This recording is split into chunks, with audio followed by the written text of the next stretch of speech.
restrictions facilitated a growth in street gangs. For 400 years, black labor built the United States. All of a sudden, it's no longer needed. You know, so sorry. I mean, there's something different about being poor in LA than there is anywhere up in the world. You're right up against it. It's all there in front of you, and you can't have any. Street gangs are not a new phenomenon, but it used to be that a young man would be in a gang as a kid and then grow up and get a job.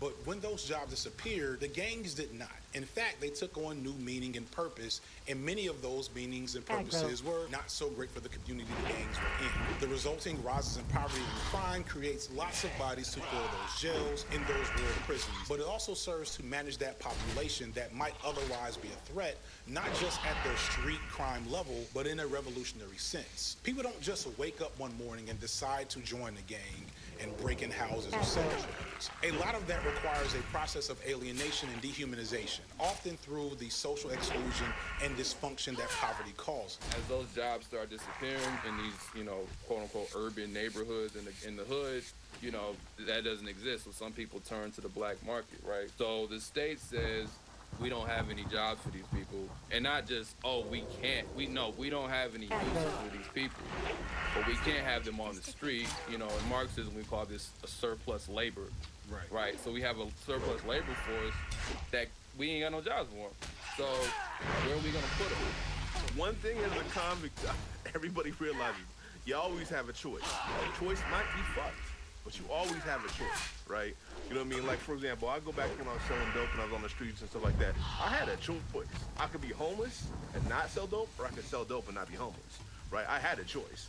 I just chose to sell dope. You know what I mean? Now, does that mean I think I should have been thrown in prison for it? No, that wasn't the answer. Like, I needed. I would have been okay with it. I need support. I need the housing. I need things like that. And when I went to prison, I went to high school. I need help, is what my whole everybody point would was. just dip down, disappeared, and we know I didn't have anybody. Nobody in that city so anymore, I went to prison, except my friends. At That least was it. prison. Then it was I like saw all these people from high school. I was like, oh, My shit, family that's was real. dead except for Both my my mom. parents are college educated. My daddy is an architect, my mommy is a CPA.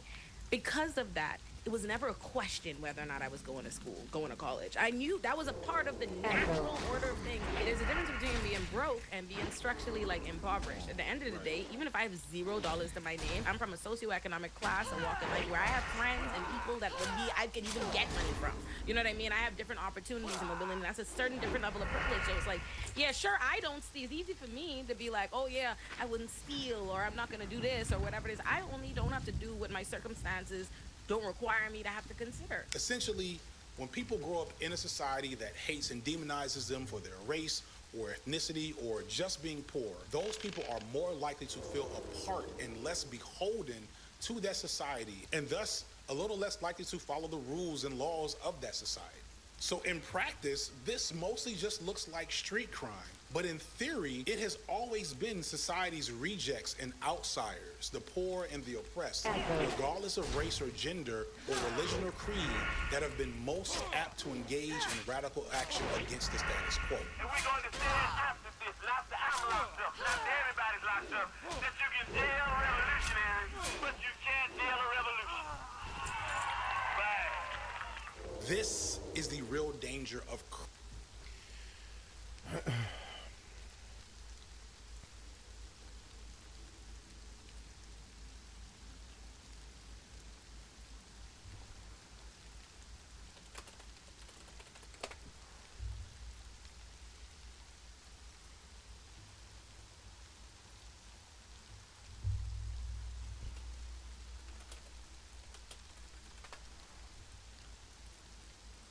No.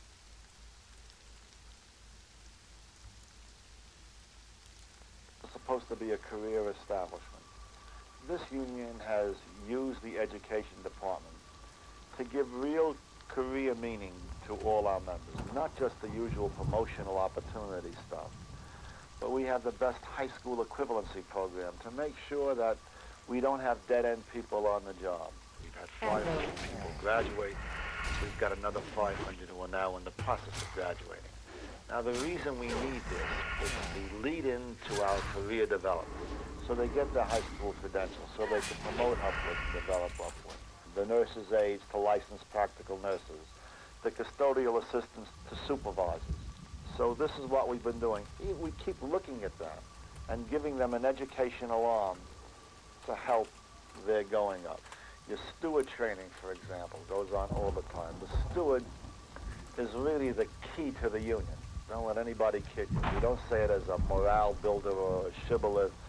You got a good steward system, you know what's going on. Whenever a local union says, you know, how come you haven't trained the stewards? Man, that's a sign, go, and we go. Now, can we get at least two Oh, persons I'm going the wrong who will way. play Oops. one who will play the role of the supervisor? Would you play the role of the supervisor? Who will play the role of the steward? All right, you will play the role of the steward. Who will play the role of the employee? Okay, would you all three come up here now and take chairs? Take a chair here. I want you to do this as if you were doing this in the hospital itself.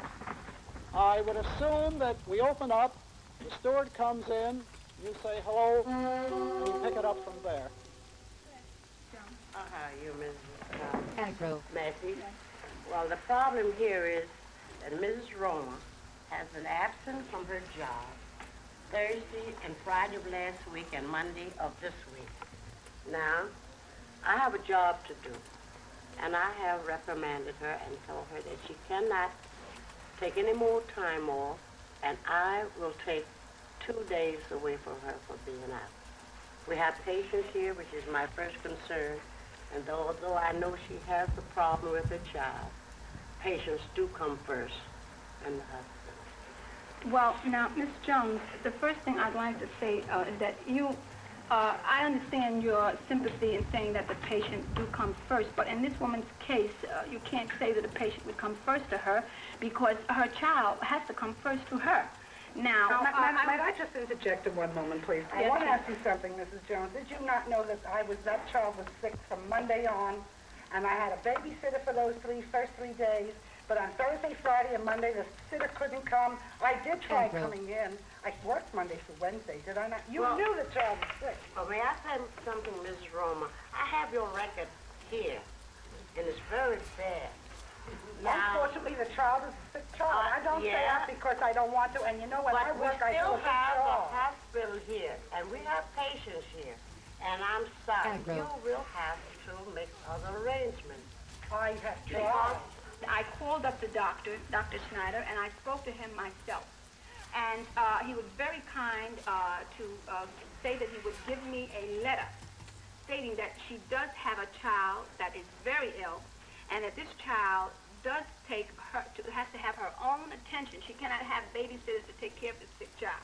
And Well, I will have to write And I have her proof up. of this. I will have to write her up and send her some because we cannot have a person staying out 2 and 3 times a week, whether she has a child or not. Well, you do that, but I will definitely fight that because I think it is unfair and unjust. But until you I don't know if you know what justice is, Until but you do unfair. that, Mrs. Massey, Well, I'm going to do it I immediately. will have to write her up and send Immediately, it I am upstairs. going to do I it have immediately. divorce on my back, I don't and I care have who to you take have care on of your my back. position. You're going to have me on your back, and when you have me on your back, you got somebody on your back.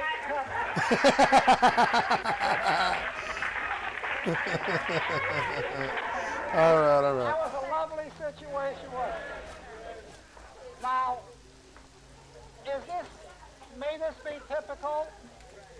Okay. I would not have let that supervisor throw me out into a fight because that was not the arena to fight in.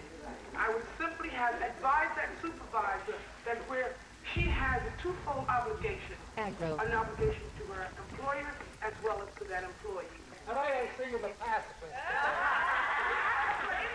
We had a steward who stood her ground, who spoke as an equal with the supervisor. She wasn't intimidated by the tone of the supervisor.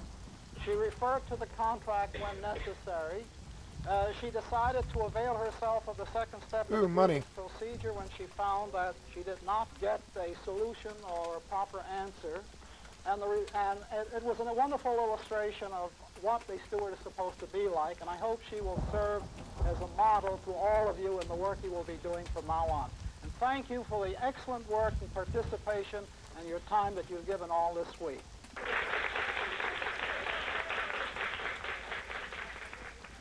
This union does more collective bargaining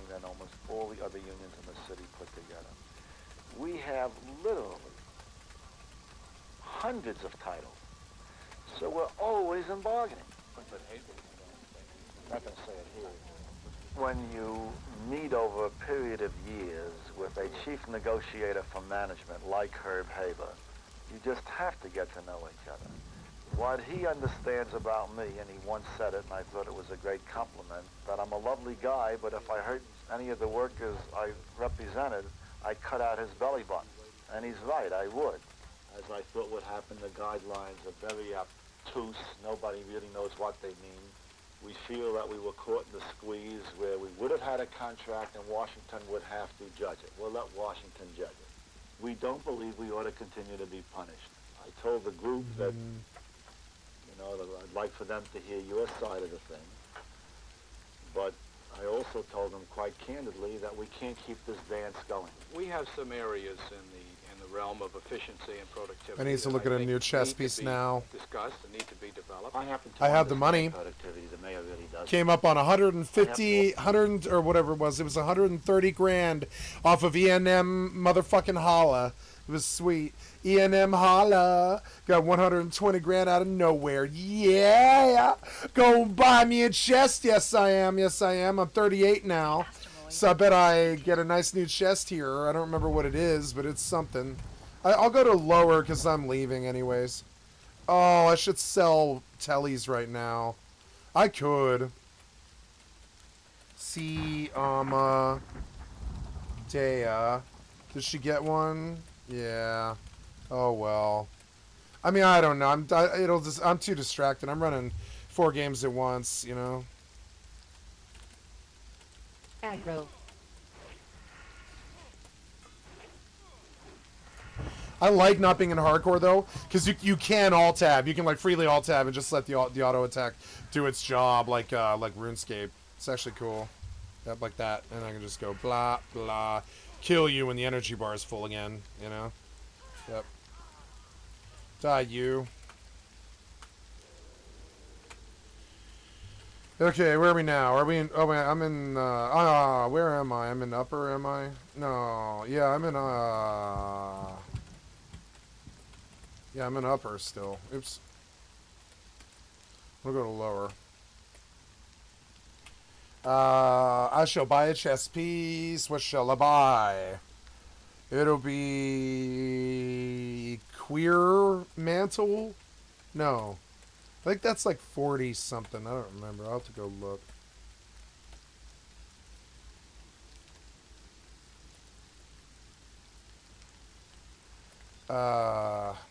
If there is anything. I hope there's a new axe, but there isn't. There's no new. There's not even a new axe. I don't think. Maybe. Time to go shopping. Understand efficiency. I don't think the mayor really does. So I don't want to use it as a slogan. But the point that I'm saying is that, in fact, in most of the productivity in which this union's been involved, the union instituted it, between they and me. The upgrading of nurses' aides for greater job responsibility, the roving crews in parks the union presented and worked on, the upgrading of custodial assistants so they can become supervisory personnel the union worked on. So we're not afraid of it. It's not simply a question of providing these opportunities for people to upgrade themselves, but I agree with you. That serves a double goal. We're very happy to provide ways and means of providing opportunities for people to upgrade themselves, particularly when that also provides the city with a higher degree of service and flexibility and so on. But that's efficiency. Yeah, I agree. You're arguing my point. Efficiency and productivity. I'd like to see Hamilton and Lindsay talk about it. Well, the mayor has. Except he doesn't know what the hell he's talking about. Well, you know that we have Mithril axe. On that point. It's significantly more damage. But he's galvanized a lot of his departments and his agencies. You worked for him and I worked for him. You worked for him and I worked for him and you work again. 20 grand. I worked for the horny-handed sons of toil. That's the big difference. 30 damage. 30 damage. Mithril axe +1. You guys probably can't see this. I'll fix it. I'm sorry. Let me get around to it. Hold on. I got other stuff I got in the poke here. There we go. And, yeah, you guys probably can't see this, so I'm going to hide this for just a second. Oh, yeah, that wasn't something I wanted to show, however. God damn it, hurry up. And then 20 grand for this axe. There you go. 20 grand, right? Bought it. And then I look at chest piece next. Body. It's looking like... Yeah, the Queer Belie. 28 defense compared to the 23 Vit 1 Centurion Scale Mail, which I'm going to keep, but I would still prefer to wear... Yeah, the Queer Belie. The Silver Mail's cool. It's 28 defense. Same as this Queer Belie, so we'll go with whichever one's cheaper. This one's 11.4. The Silver Mail is 20. So we'll go with the 11.4 Queer Belie. 11,400. 11,400, please. It's so expensive. I got it. Okay, and then we take off this crappy chest that I've had for like 2 weeks. And we move on to a new chest and a new axe. Nice.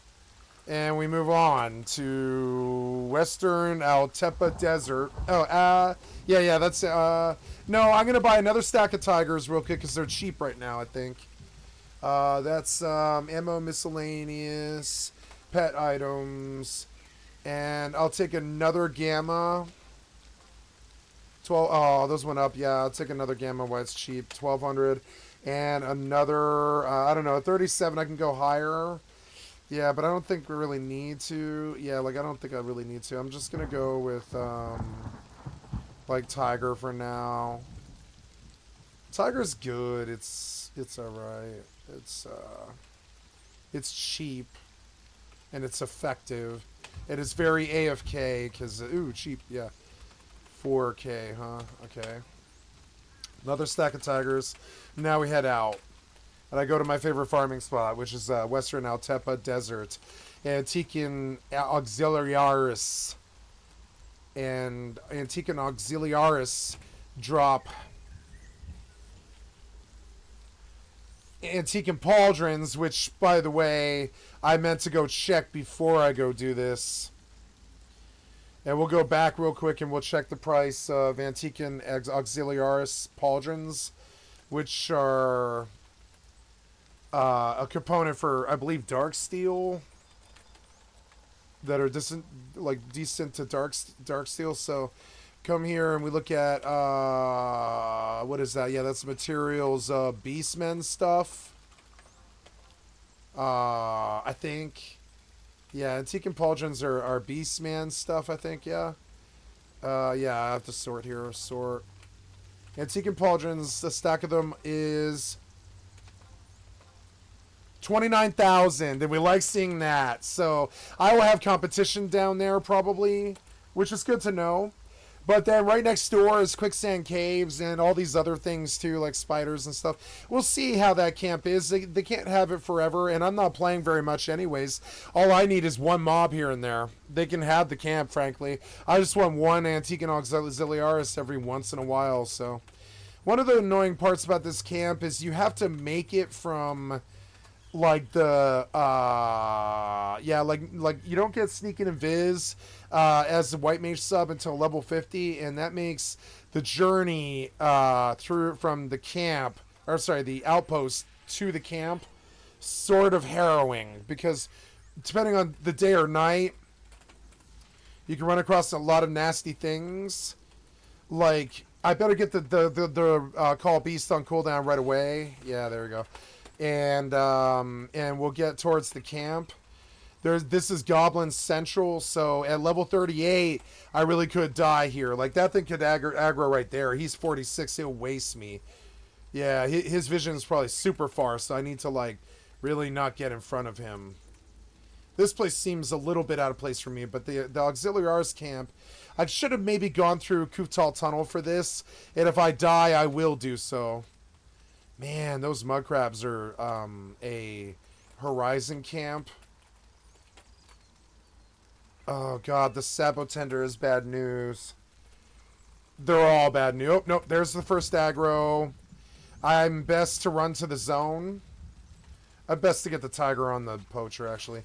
Actually, I mean, yeah, as the tiger fights him, and if the roar lands... it might actually take him a while to kill him. He's IC. There's no chance for me, but 8 levels isn't that much. Yeah, it'll take him a little while to kill the tiger, which, you know, allows me to get to the zone. I can zone where I'm going, and then start the camp from the backside zone to quicksand. I knew there was going to be goblin aggro. I just didn't know how severe. Oops, and I also got to get my camera back on. And here we go. And then we go, blah, blah. Let's kill a bleeding horror. Oh, yeah, did I? Oh, I got an antique and speculator. Poison Gaw.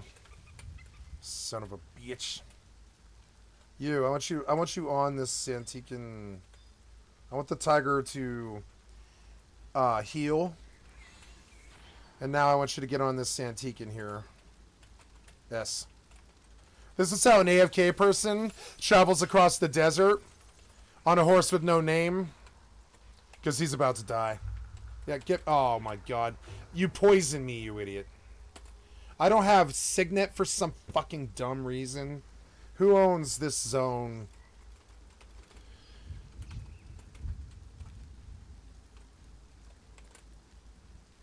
Okay. I mean, yeah. Like, what's the play here? Do I go to the tunnel, or do I go to the tunnel? I think I go to the tunnel because it's. I mean, I guess I could. Oh, the sand beetle was. Oh, look, some of this stuff is EP. I mean, this stuff might leash by the time I reach my target here. The sand beetle was. I mean, I'm just passing through. Fuck it, you know. It's so much ground to cover, anyways. You should be nice to me. Damn it, he pulled that one. Did I get him? Yeah, I did get him. What the hell? Well, I killed your mob for you. Aggro.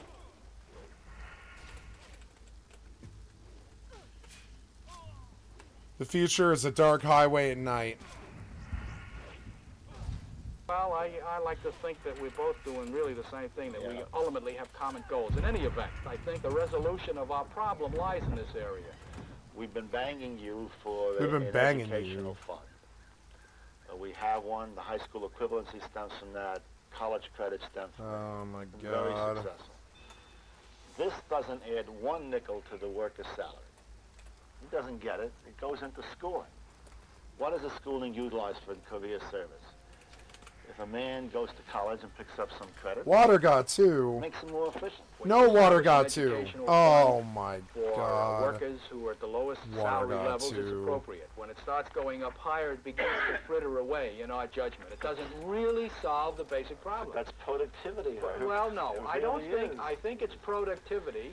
I think its measure of productivity is when you utilize Oh, it am I at poisoned? at your No. lowest levels of employment for people who come in at the bottom of the New the line. definition. Really a new definition. No, I don't think. Well, this is our judgment of it. I think there is where it has validity. There is where it needs to be considered. But we have an additional problem, Vic, because under the freeze, we are Come on, man. limited Oh, in my the God, they're gonna amount of kill money me. that we can spend. And if we Don't kill put me. any money, No. if we agree that this is a sound Oh. and valid place to go, Oh, well. monies that are put there will come out of the basic Crazy. package. You obviously don't have City Hall guidelines.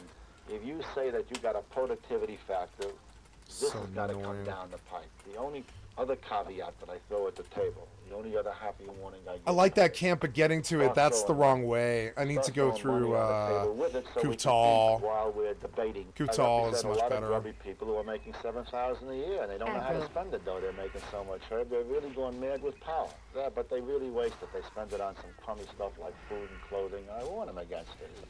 But I'm saying to you, Herb, that we really need, within the next couple of weeks, some bedrock negotiations. That I say to I you. agree. If not, I just take it away from the table. I'm going to take it away from the table because it's silly, you know, playing back and forth. The popular mind, the editorials of the New York Times, makes our production for the members contrary to the needs of society. Pure crap. Giving a hospital worker $7,000 or $8,000 a year is not a detriment to society. Giving a man a decent pension in his old age is not a detriment to society. Nope. That's Looking out for phony, people. Mm-hmm. and it's contradictory. Make the man a whole man and you make a better society. Your strength is based on what you produce for the rank and file and how you produce it with them. The more they are involved in that production, the stronger you are. The more they feel a part of the union, the stronger they are. What I'm saying. Any equipment in the park department, whether it be in forestry, in shops, or out in the field, the trucks belong to the motor vehicle operators. That's their title in the city of New York, to drive all equipment for the city of New York.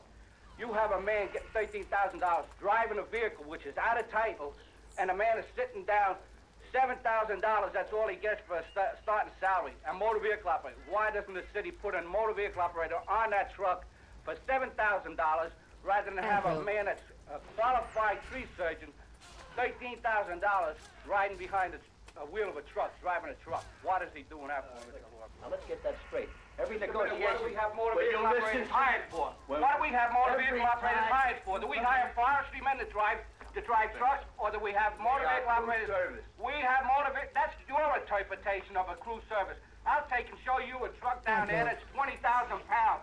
That's a motor vehicle operator's a responsibility to drive through a city street, and you have to have a professional man behind that wheel. You're not a professional. Let's get something straight. Listen to me. Who's not a professional? You're not a professional. I'm a professional driver for the city of New York. I had to take an examination, and I had to pass. You are a civil servant who took an exam. Now, Tom Lurie, you notice for a fact, I brought this out before the Department of Personnel 3 years ago when I went to a meeting, and she told me that she was going to look into this and have things taken care of. Not a thing was done. Go around and Not a thing was done. see what's being done in the God damn it. Because of Get to lack work. of coverage. And you got your laborers that belong in these playgrounds driving the vehicles all over the city of New York. Now get them off the truck, You know what he's saying? save money, I understand and what he's get the saying. place What do you straight want? out. Wait a second. What are you You know what going to do he's about saying that? here? You know what he's saying here? Seriously. It's a beautiful point. Yeah, I know it's a beautiful That point. productivity You works had a both court ways. case back in Productivity, 66. Both ways. Productivity. Productivity, baby. I'll save you Both money ways. without productivity. I'm saving you cash. Beautiful. You Both saved me ways. money. I'll save you cash. Like some of those Save me fire anything. officers driving in City Hall, double of the MVO guys, and they sit on their ass much better because they got bigger behind. Right. Yes, that's right. Oh, I watched yours spread it too. What? No, First of all, as I said before, you don't have it in your contract. Every time you come into negotiations, you want that provision in, and the city will not agree to it. You got sanitation vehicles, big garbage trucks laying against the wall, not getting anything. They're laying against the wall, Tom. And you got 3 laborers that should be in different parks departments working, and you got them running around the city doing nothing. talk to this. Doing nothing. I think a very important point is made here. Efficiency and productivity works both ways. Some of the most inefficient practices come from you guys. I don't have to tell you about the high cost drivers. Joey was just mentioning it to you. Now, it seems to me if we want to get one house in order, we ought to get them all in order.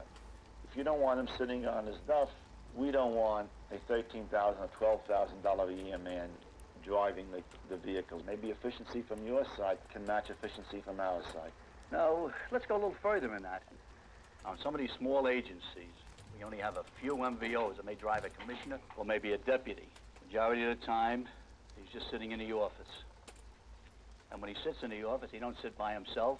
He's sitting and he talks to somebody else. So I don't have just one person doing nothing. I end up with 2 people doing nothing. You say these fellas driving commissioners are sitting on their butt doing nothing.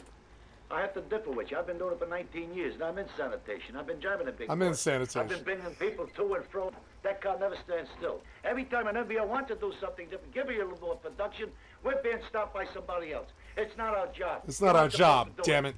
So we're trying to show productivity. Wonderful. Gonna have a snack real quick. I'll be right back. Get some But milk. everybody isn't like you or your age. No, don't classify only me. My whole MVO, in-house sanitation. Hold it already, will you? For Christ's sake, I want to move on. You're holding it already. Let's get a clarification before we go any further. We're not gonna get- Mr. Laura, what does it mean? But Joseph, I just you want have to. the meeting, Just though. 1 second. One clarification. He's under the opinion that his chauffeur sits on his butt. Now hold on a second. Hey, just a minute. Come on, Tom. Answer this one. Did you ever drive a truck around the city of New York? Try it someday and see if you're sitting on your butt doing nothing. Hold it a minute. For Christ's sake. Gotta change the image here. You are a wild group, you are. But you're like we are. You are a wild group. We are. God damn it. One of the conflicts people talk about is the fact that the unions are asking for more money while the city is starving. If the unions didn't ask for more money, the city would still be starving. Don't people realize this? That the reason for the bankruptcy has nothing to do with the workers? That there are non-unionized cities that are going down the drain? Don't they know what's happening to the cities? That enough money isn't coming in, that there's an $81 billion war budget? That you just can't build enough schools? That you just don't have the health services? What in the hell has that got to do with $7,000 a year for a hospital worker? Everyone knows it's nonsense, but they play the game. We talk about increased efficiency and productivity. Well, it'll have to start with the mayor first, who's terribly inefficient. And then let's work it out. And you know something? You'll get all the increased efficiency, all the increased productivity, and you won't get gigantic wage increases. Guess what? There will not be enough money to run the cities. Because the real contradiction, the real disparity, is people want more and more service, more cops on the beat, smaller classrooms for their kids, better highways, and then when it comes to paying for it, to hell with it. I spend more time worrying about enough income in terms of the city and the city services and where we go as I do on almost anything else in the union spectrum. It's becoming ridiculous. You know, it's stuff the members don't see. It's hard to convey. It's the most critical aspect now of our work. Unbelievable. And you need a positive program. Because the time is short and the legislators are always in session, you got to catch them where they are, in the hallways, in the John, anywhere. Sometimes I can have the leisure of meeting them in the office and sitting down and really having a long conversation, but that's very rare indeed. I was telling John, seriously, I was just saying him that we come down to this hole every year with the same crisis that your chief executive visits on it. Seriously, Tom, when the hell is this going to stop? Well, there's got to be some sensible budget in this damn town. I agree that from the outsider looking in, it looks like complete chaos because of the combination of several factors. Not only inflation, but unemployment, which obviously made the anticipated revenues go way out of whack, and the general problem of increasing local government and state government costs that can't possibly be met by their tax base. But I really, you know, I don't know how we can have a hodgepodge tax system where you don't set up a progressive income tax thing, where the thing isn't levied one on the other. I'm sorry, I really am, Tom. I just don't know what the hell's going on here. I agree with you. But whether we like it or not, a progressive tax, which would be obviously an income tax, is too rough for us now because we've got the highest progressive tax in the country. Your own members are the best paid, best pension plans. Almost had the best pension plan. Well, but still, you're way ahead of comparable workers elsewhere. It's in the private area, not in the public. Probably a tribute to your leadership, but also a tribute to the political clout that your group has had. And this has complicated our problems. Complicated the problem in New York City. Where are we You're setting too tough a pace. Seriously, where are we going in this session? Very frankly, this session, the governor's got the only viable plan that should be enacted. There's no alternative. The bill is rigged in the Senate. Yeah. It just gets worse and worse and worse and worse each year. Now, where do we go with it? See, this is my point. Well, I want to be very brutally frank with you, Vic. I think that you would be the first one to realize, you and John Corcoran, who practically live here with us, that if we had a Democratic majority or a Democratic governor, you wouldn't be faced with these kind of ridiculous and backward problems that we face here. We ain't got one, Stanley. That's true. We ain't got one. So, you know, in terms of your political needs for this next election, the governor screwed up because he didn't give us a decent tax package, so he has to tax in an election year. Maybe the name of the game is to let it be his tax package with our amendments that might take care of the thing. Now, if we were to do as you suggest, which is to buy the governor's package. No, I didn't suggest that. I said, well, to take a piece of it and then add on at least part of your own program. Well, if we can add on, that's all right, but highest tax rate now in New York is 14%. You want to make it 14 to 17. Right. So stick it with this one. Well, we are.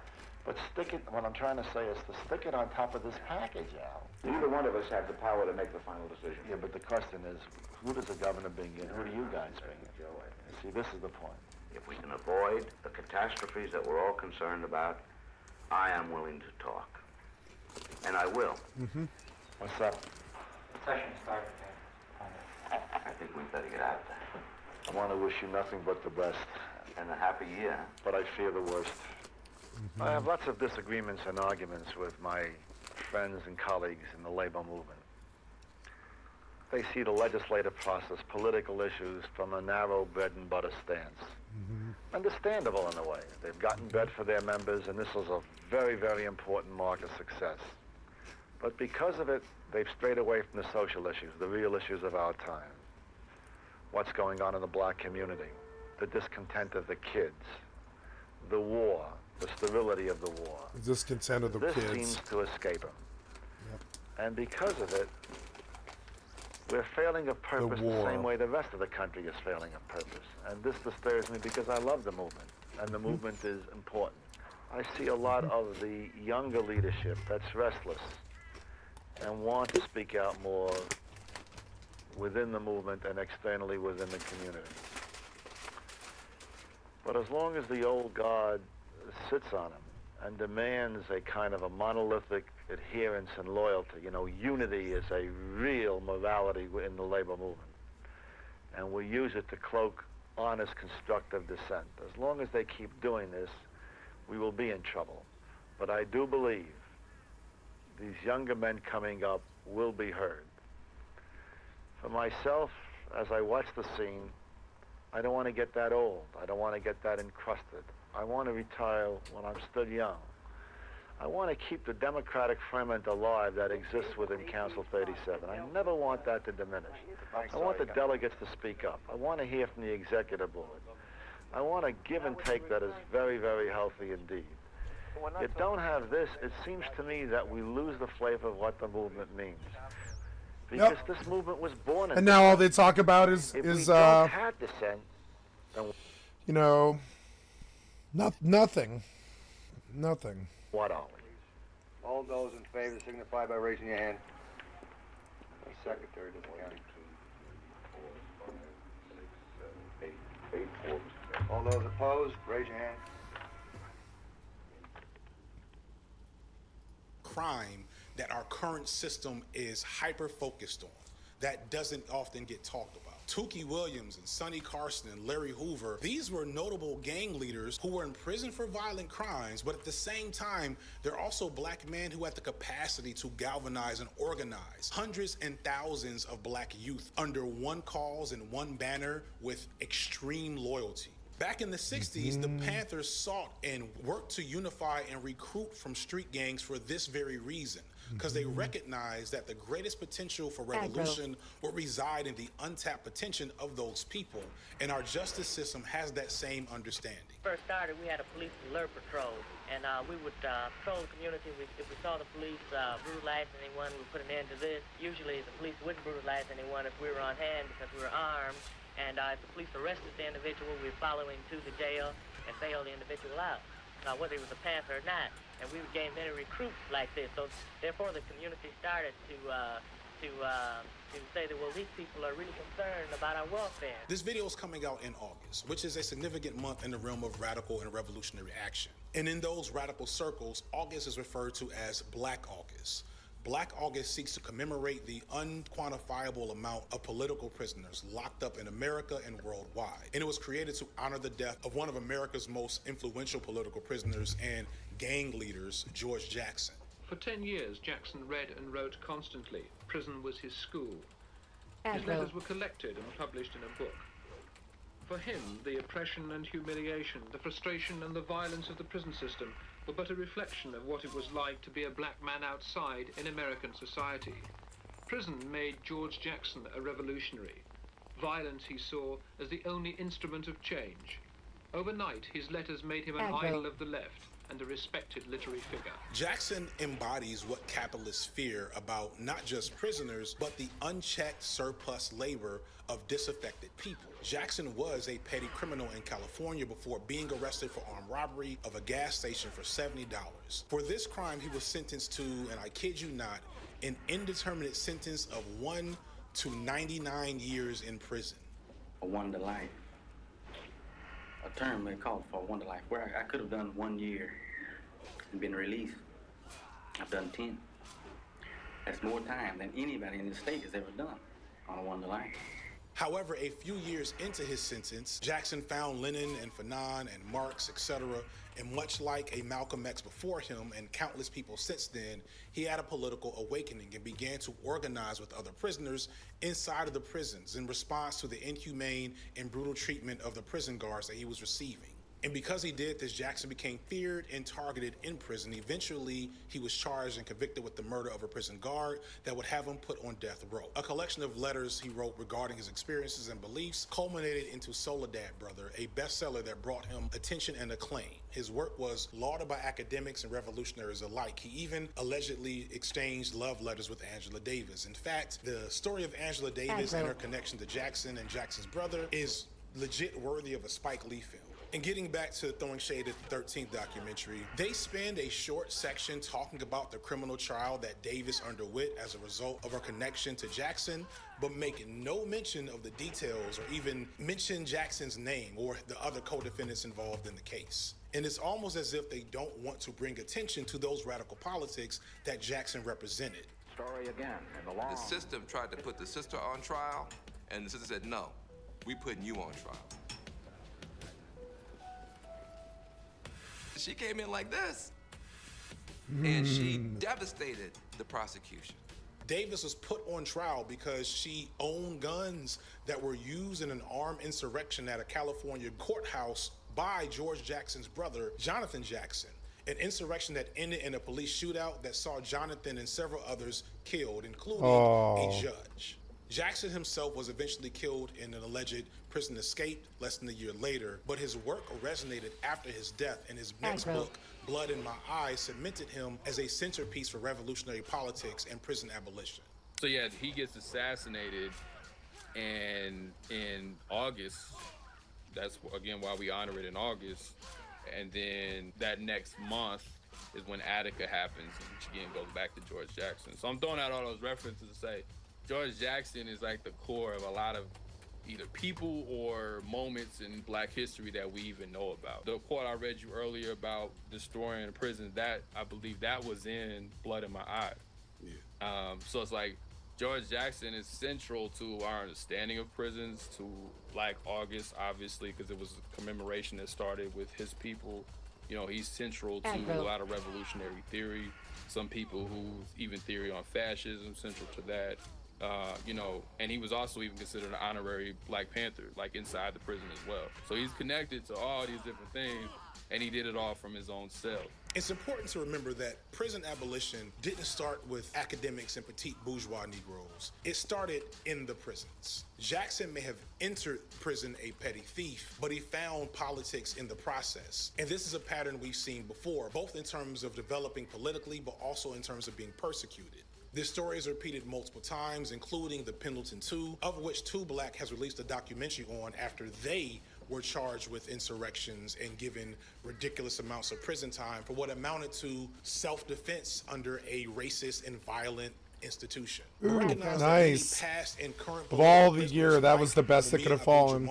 Nice. And numerous members of the Black Panther Party of the 1960s, including Huey P. Newton and Fred Hampton, as well as civil rights leaders before and after him, such as Martin Luther King and John Lewis, were targeted and arrested by police and put in prisons in the middle of political movements. Hell, even Dr. Dre didn't want to make the song Fuck the Police because he was on a prison release program and didn't want retaliation from the prison guards. This system has always been used to target would-be agitators. I talk about teeth a lot, right? It is the fascist, right?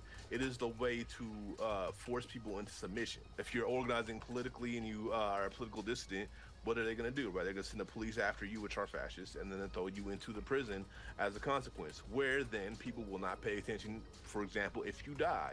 And even if you don't die, you will sit there for years rotting away because they don't want you speaking up. They need to have the whip. They need to have the way to inflict The pain and terror upon people. Like, for even like what you said, this might be too much, but like, you not want to speak on certain things because you're scared of facing consequences of doing that, even though your First Amendment rights is supposed to protect you. You know how far that really goes if you push hard enough. Back to Golden Gulag, Gilmore tells the story of Gilbert Jones, a former gang leader who, with the help of activists, began an organizing initiative that was seeking to create truces and unification between street gangs in South Central Los Angeles for the purpose of resisting police brutality and corrupt courts. As this movement gained steam, Jones was arrested for a $10 armed robbery. Gilmore writes, "The state relocated Gilbert's case from Compton, where a seating black jury is quite easy, to the Long Beach courtroom of an anti-gang judge, Marvin Doolittle. Despite the testimony of numerous witnesses who were there with him at the time of the robbery, the jury found Gilbert guilty. And despite further testimony at the sentencing hearing from the former governor, Jerry Brown, Congresswoman Maxine Waters, and others concerning his peacemaking achievements, the judge bound the young man over to the custody of the California Department of Corrections to serve 7 years for a $10 robbery." You may be thinking that all 7 of years this for a $10 horrifying, robbery. counter-revolutionary, oppressive tactics that I'm talking about are relics of a bygone era, that modern police and courts wouldn't be so bold to do such things today, but you'll be mistaken.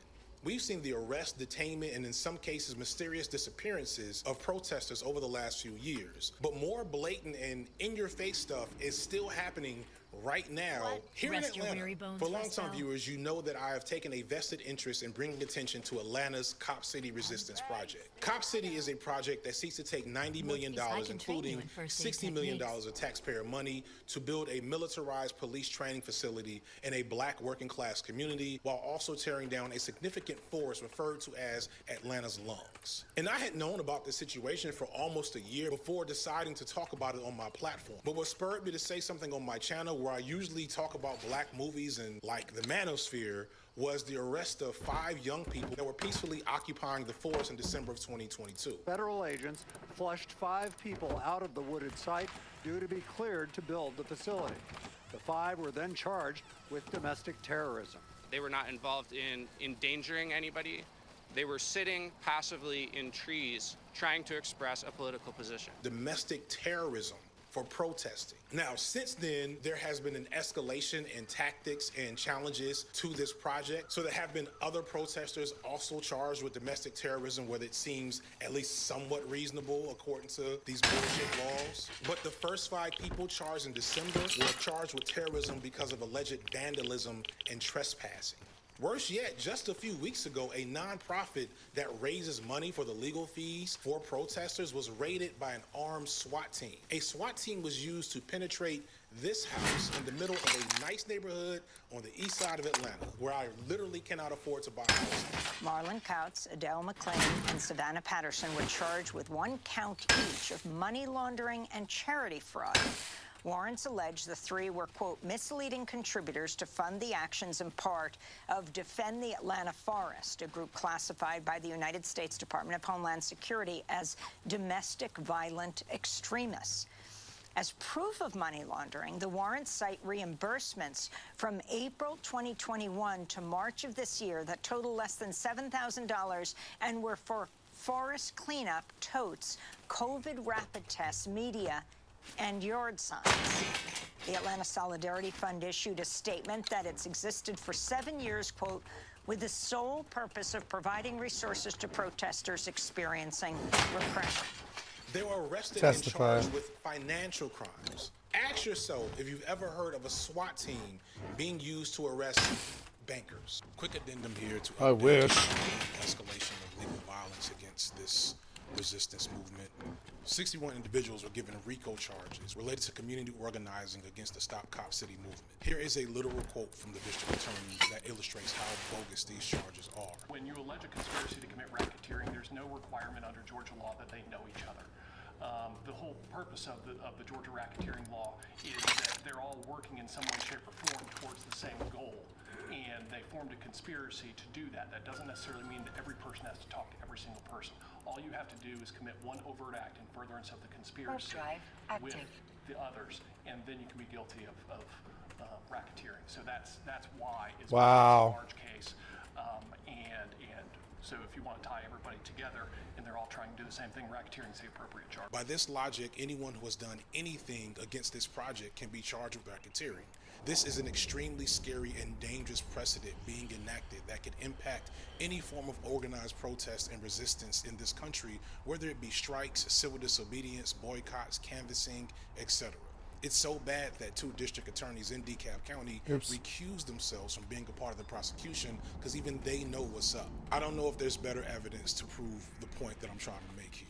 This isn't happening in Alabama or Texas or New York or LA or Chicago or some other place known for silencing dissent and marginalized voices or this type of violence. This is happening in Atlanta, Georgia, Wakanda, Black Mecca, the home of Martin Luther King, John Lewis, the city too busy to hate, where our Democratic Morehouse graduate mayor is working with Republicans to push this unpopular and outright terrifying project through. The Public Safety Training Center will be a vital piece of infrastructure that will serve the training needs of our fire and police departments and be a true community asset to our residents. Today, I am pleased to report that we have reached an agreement with DeKalb County to issue the construction permits and begin to move the project forward. I have a genuine fear for my own safety as I'm making this video. I've made myself visible in a way talking up this issue, and these institutions have made it clear that they don't have an issue with weaponizing the justice system against dissenters like me, which is why, for those of you ops watching, I want to be clear, I'm just an entertainer. I'm a loudmouth grad school dropout talking shit on YouTube. My last video was literally about making videos on YouTube, and the one before that was about Me too. Don't pay me any mind. Like, share, no, I subscribe, loved it. I loved it. Patreon, buy a t-shirt. I thought it was super good. No, I like it. I liked it. I thought it was amazing. iDubbbz, huh?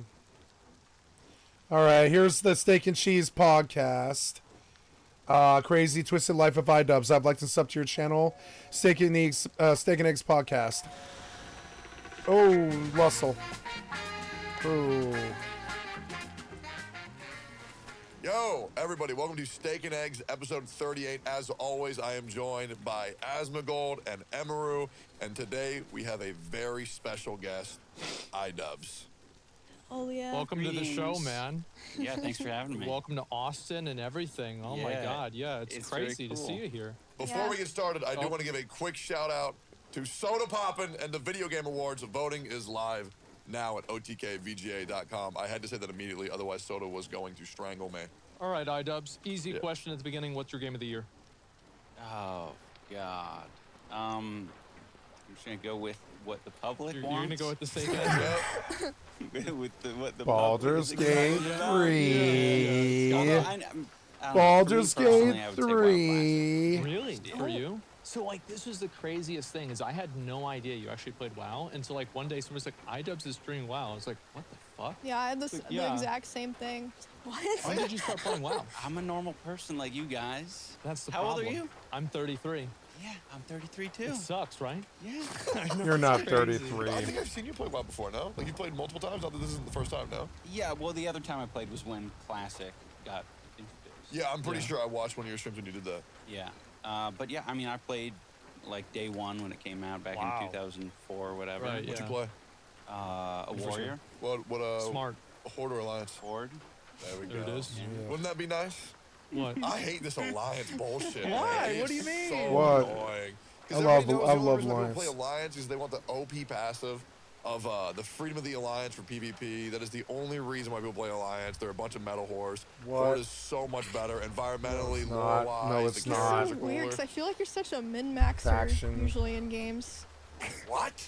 You are, Okay, bro. let me remind you of something. Okay, I went to a Valorant tournament. Did I practice a single time? No, Exactly. but the difference is you didn't want to be there, but then you won. No, I said that because I didn't feel like I was welcome there. So I wanted to think, oh, I didn't want to be here. You know, it's like a tsundere thing, like an anime. Right. If I was a min-maxer, I would have practiced. But yeah, I just go into these tournaments and I won them without even trying, to be honest. Hence the OTK Valorant Invitational 2023 champion, also back-to-back Smite champion 2022. So, Man, it happened last year. You still talk about it, huh? yes, sir. That's crazy. Wow. It's not the league champion, though. I mean, let's be real. WoW Classic came out 20 years ago, and we're still talking about that every day. So, It is, so it just hit its 19-year anniversary, like maybe like a couple of weeks ago. So you started playing it 19 years ago. Yeah, definitely. And how long did you play? I played right up until Burning Crusade came out. Okay. Did you quit? Why? I had 365 days, basically, a full year in game. That's fucking impressive. Holy shit. So I have was 700 like, I don't know, pretty 90 on my exhausted, honor. and all of the new things. 500 it on my kinda felt priest. Like we were 17, right? So 300 on my like you were still in high school? rogue. Yeah. What did your parents think? I think they were stoked. They were happy that, Yeah, that they you were quit? so happy. Yeah. Yeah. I don't know. I mean, that was like my only passion at that time was Yeah. playing that game. And I think there was part of it that, you know, they were like, okay, he's not doing drugs, so this is kind of epic. Yeah. Like, super cool. Yeah, exactly. But it definitely ruined my schooling in the same way that drugs would have ruined my schooling. I had the same Yes. thing happen. Yeah, like I would min max, like I would see which progress, like I'd get my progress report of World like of what counts logs. to my grade, and I'd be like, okay, I'm not doing this one, not doing that one, not doing this one. Okay, I'll do the test, and that's it. Yep, min maxing it just so I can go home and play WoW. Yeah. Never did homework. Exactly. Yeah. A lot of sleeping in class. Oh yeah. Yeah, that was my job, basically. Oh yeah, my dad. Me Whenever too. I told my dad I was going to stop raiding, he actually took me out to Arby's or Wendy's to celebrate. He was like so happy. He's like, "Wow, you're actually going to stop. You're going to get a job now." I didn't, but you know, like yeah, it was for that one day, he was excited. taking you out to Wendy's is a crazy statement to say. Yeah, I know. It's a nice place. Dude, dining in at fast food restaurants, I just can't do it. Really? I don't like it at all. It's got a good vibe though. It's a Really? Yeah, it's nostalgic cozy. Oh man, Did you not go as a kid to fast food? No, Oh, never. that has to be why. Yeah, I Yeah. feel, I'm just like, bro, why would I not just use the drive-thru and then eat in my room? You know, my house is always better than a fast food restaurant. Well, because you don't have to throw the garbage away. That's why. Yeah, that's true. Yeah, I that's guess. the big reason. And it's like usually it's like in my house. Well, you know why I don't eat in my house. There's nowhere to There's nowhere no to put the room. food. Yeah, there's no room. And now, a word from our sponsors. I'm attacked by women in this podcast to tell you vital information about gas. We live in an age where no trust me, not even yourself. Digital security has never been more important.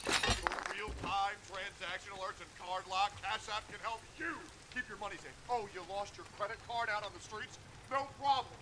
Boom! Lock it in with one simple tap on the application. And check this out. I just stole all of Jay's money. He's sitting there with no Cash App, living in a world of ignorance. And don't worry, Cash App also has Face ID, so you're even safe from the cyber freaks like myself who can hack into the International Space Station.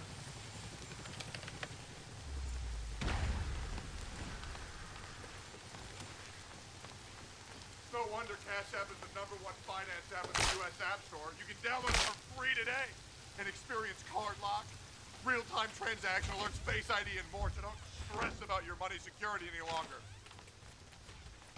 Remember. So starting to play WoW at 14, I know WoW fucked me up. Like, it made me a worse person, 1,000,000%. Did you have, like, any, like, weird stories or, like, weird people you met on the internet that Oh molded yeah. you? I mean, everyone who I was raiding with was older than me. You raided? Yeah. What content did you clear when it was current? I didn't clear shit. Yeah, in no, we Classic. got all the way up to Nax. I think we That's a got lot. We killed the 4 horsemen in Nax. That's as far as we Did you got. get Armageddon? Oh. Was that? Well, of the course. two-handed sword that jumps on the four No, I was a Fury warrior. Well, the so- reason why you wouldn't have gotten it is because Armageddon is a two-handed sword that drops from 25-man 4 horsemen in the level 80 version of Nax. It didn't even exist. See, I wouldn't even know that. Jesus. Have you seen that one, though? Encyclopedia. It's about the coolest damn thing on earth. Yeah, it's not as cool as Corp the Dashbringer. I will Does say, that drop? Yeah, well, that's the one that used to drop from for 4 a horsemen. Dashbringer? Yeah. No, I Oh, got a shit. really good one-handed sword from that boss. And you were a one-handed. I don't know, actually. Yeah, I don't. I split the Seraph. I think that's one of the weapons in the game. I don't know. I could let. Wait, what was it called? I was Blade of the Seraph. I think that's from Vesuvius, though. Yeah, I could go back and So forth. you beat Rag when it was current or no? What do you mean? Did you beat Rag when classic sorry, not when classic. He just said Nax. Oh, that's so cool. If Tecton, you're bad. If somebody's a they've done Nax, Rag. No, I'm just they've making done sure, Rag. you know? Yeah, will like say, you're though, bad. like, I'm definitely not you guys. I definitely wasn't into like min maxing or I like was. being good at the game. Oh, shut the. I wasn't into cookie cutter specs, but I was into the gear. I was into min maxing the gear perfectly. Really? Specs, I do my own. I went back and I watched the. I always play my World own Caleb specs, Kelvis always. live. Everybody sucked. Okay. I've never once bad. I used was somebody like, what else's happened? How pre-spec. are we Never doing that? once. I did not. Absolutely. I did not do that, and I did get to the top of the world. At one point, I never used somebody else's spec. Now gear though, the Thoughtbot and all the fucking gear and the Ask Mr. Robot and all that shit, they tell you exactly where to go and what you had to grind until you had the best in the world. No problem, gear-wise or any of that other stuff. Sometimes I think that might be fun, but then I'm like, nope. I can do 4 games instead that don't stress me out and don't make me listen to some angry neckbeard or any of that. And I'm just, I'm happy. Don't need that. Don't need to go back to that. Ooh, short bastard sword. 2 spirit, 2 strength. Not bad. It's a 2-hander, however. I will need to send a bunch of this stuff out. I am on Rusting Dead right now. Yes, I am. This is Rusting Dead number 2. Yep. Yourself? Are you on Rusting Dead? Are you the other person here? I didn't look. First day? Oh, no. I've been coming to Rusting Dead for 2 days. I built a base yesterday, and I was raided by Mushy. Oh, yeah, 100B. I'm sorry. I couldn't remember what your name was. Yeah, I got raided by Mushy yesterday. But he's an old player. He lives here. I don't care. But I did lose a base on this server. I'm now on my second base. It's a crappy 2x1 because he seems to be in a thirsty mood.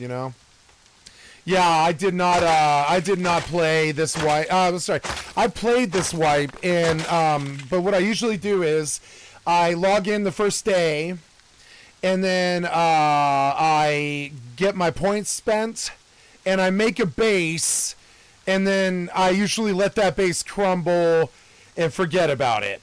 And I enjoy it for 2 or 3 days, but I don't worry about it, and I don't make it very big. And I built the base, and it felt good, but I only played for about 3 hours each day for only the first 3 days of the wipe. By then, I abandoned my base. I came back on the 5th or 6th day, and it had just crumbled, and somebody had looted out the entire base. And so then I didn't come back for 3 weeks until the last day of or not the last day, but the last week of the wipe. And now I'm just here trying to play Rust because I like Rust. And frankly, I have a kind of a small agenda with trying to get WoW Season of Discovery to 25. But I'd actually prefer to be on WoW Hardcore, but this is when Season of Discovery is hot. So I'll play it while it's hot, but it's not honestly where my interest lies right now. So I'm technically doing something I don't really want to do that much, which is playing Season of Discovery, but I'm doing fine. I'm getting the levels, and the nice thing about SoD is it's very AFK. I can literally AFK while I'm fighting because, oh, I'm new in a solo, so I have 3 to 4 bases all around the map. Yeah. I put the really good stuff in the small wood bases. Yeah, that's good. Yep, that's awesome. I like it. That's I taught you well. Russ is about making $1 out of 15 cents, and don't kit what you can't afford to lose, and you should cut your teeth on a weekly. But I say that about as much as I say don't do that and stay here. You should cut your teeth on a weekly and see if somebody picks you up in a clan, because it'll change your life. But that's also then you lose 2 to 3 years of your life being a slave to a clan. So I also advise not doing that and just stay on Rusting Dead. Rusting Dead is the farthest from the Rust experience that you can possibly get. Good. Yeah. See, I have. Well, it's interesting. It's relative. Everybody's got their different view on it. Yeah. That's the good way to do it. That's a really good way to enjoy the game. You know, I approve. I think you're smart. I think you're smarter than the average Rust player. I'm not saying that because I'm biased or because you're in my channel every day. I wish I had done as you're doing. I did not, and I lost like 2.5 years of my life. And I want that time back. I like Rust and I like large clan Rust, but it also is the most time-intensive thing I've ever experienced, and that's coming from a world-class like WoW raider. It's like this shit eats your life, you know. So, if that was the response that you got out of this game, that's good. That's a good thing. Keep it that way, you know. Yup, there you go. And that's exactly how you should look at it. That's exactly how I look at it right now. It's good. You're in the right place. This game will eat you. Just eat you alive, like Final Fantasy 11 or EVE Online or one of those. Like Rust will eat your soul. It will absolutely just suck you in really bad. So just have the kind of fear of it that you would have of like an EverQuest or a WoW. It'll suck you in. Don't get sucked into that world. I don't recommend it. Do not seek death. It's bad for you. It also makes you incredibly paranoid because, like, all the time you're like, are they gonna get my Lucky Charms when you're sleeping? You wake up in the morning and you're like, have I been robbed? You know, it's not a good. It's a very paranoid experience that I don't think is very good for people. But yeah. But I do like the game. I love the game. I think it's like the greatest game. You know, I really do. So whatever. Everybody plays it differently. Some people play it the same.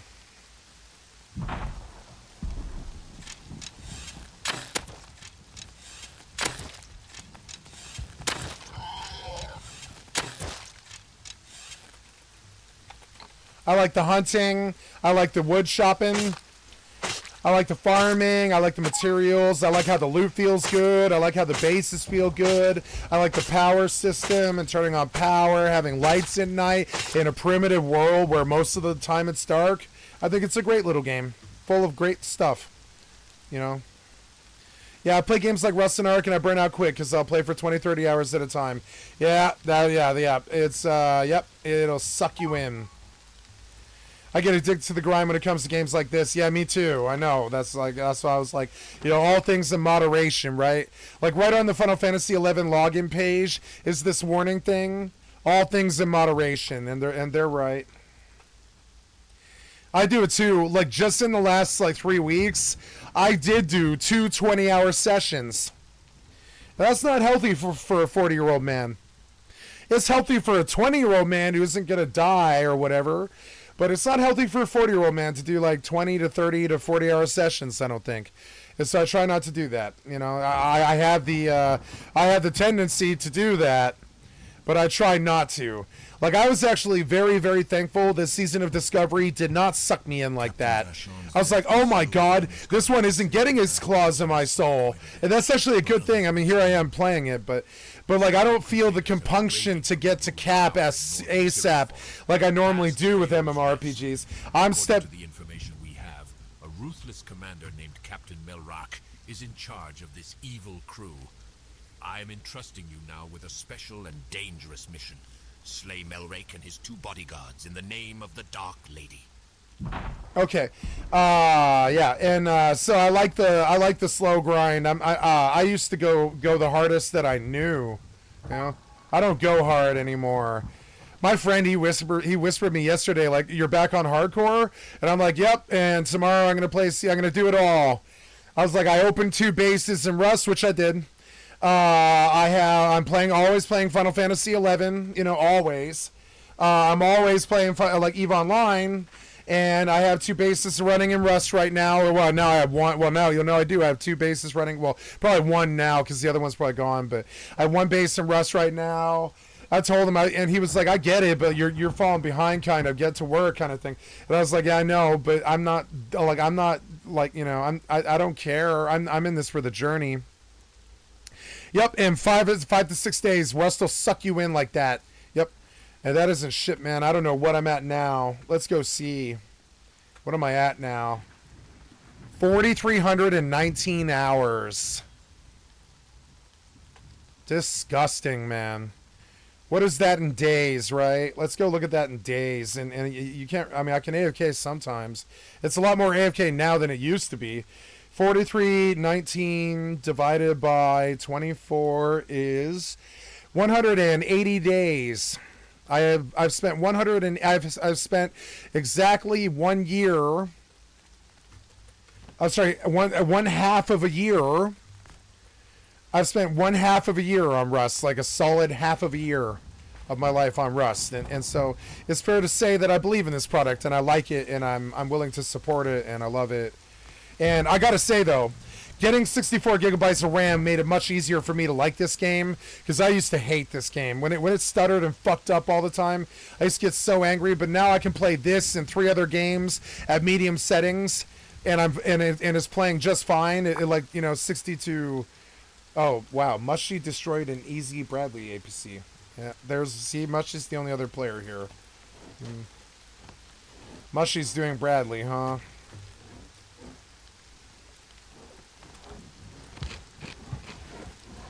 I had a good fight with Mushy once. Killed his ass on a pylon.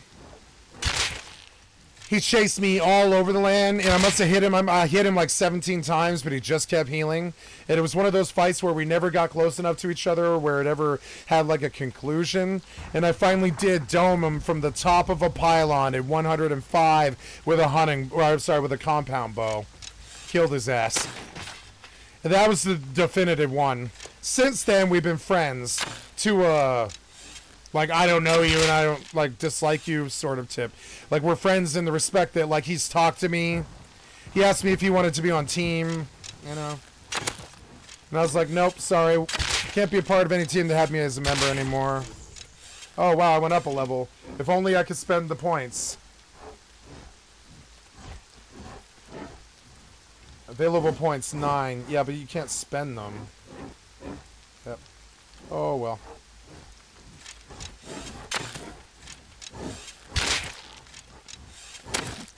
Oh.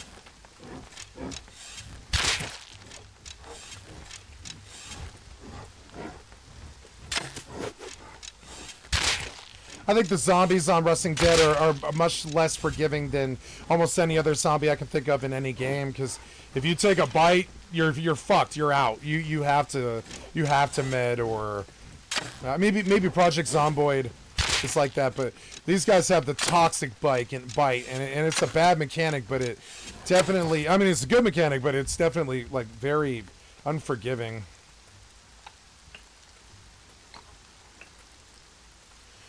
And like, honestly, almost like nothing that I'm doing in Rust these days matters. It will on January 1st when the server resets, but it is definitely hard. It's so hard. It's like the second hardest thing I've ever done in gaming. Only PvE there will be zombies is worse. There's only like dude, it's so hard. Come January, I'm gonna do it on stream. Probably all of the month of January, I'm gonna be on Rust Hardcore Zombies, trying to get like as many levels as I could possibly get in 1 month. You know, it's gonna be a good month. New Year's Eve and all that. It's gonna be good. I had to kill him, but I don't have arrows. It's so annoying.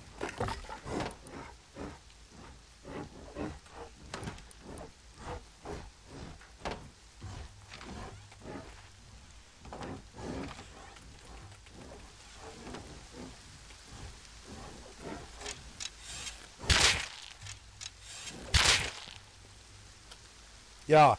Yep.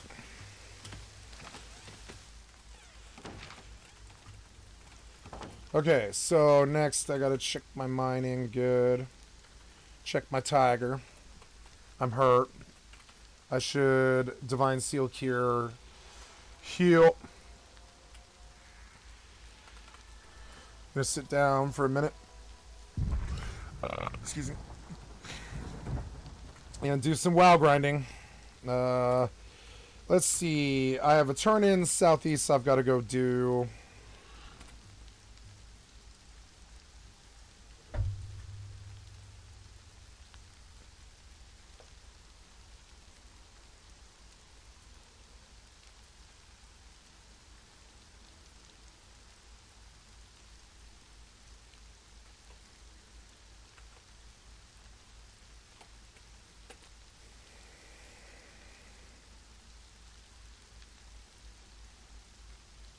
Zombies keep me happy with shooting something too.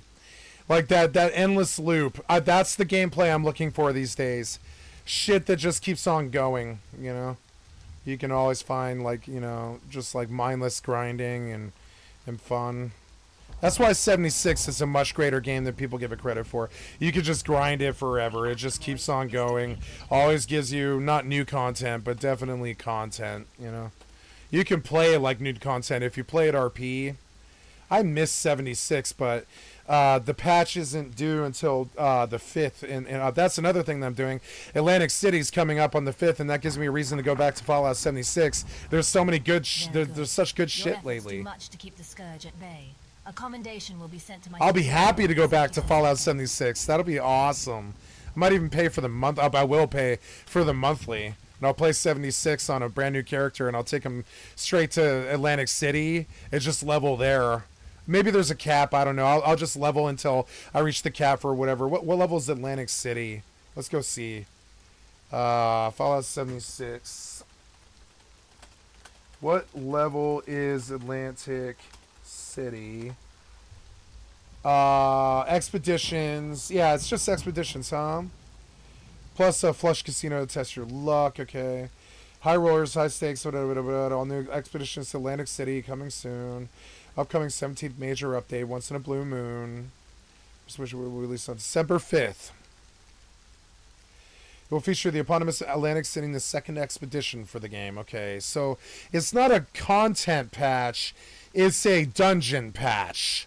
But in the expedition mission, Boardwalk Paradise, they will do, America's Playground, patch 50, will implement open exploration of Atlantic City and 3 new main quests within it. So, Boardwalk Paradise hits December 5th. America's Playground isn't there yet. So, it's actually, on the 5th is something that I don't care about, which is sad. Expeditions. I mean, I don't care about a new expedition. There's the gear isn't good enough to care about that. So, I just like 76. You know, it's a good game. I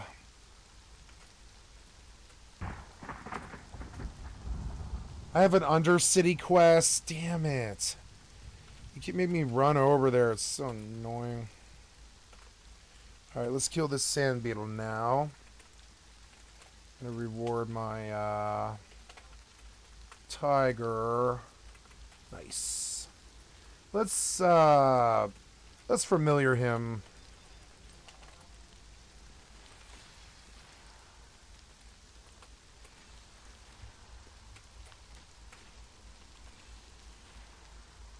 I think I shall have a beer. I will be right back.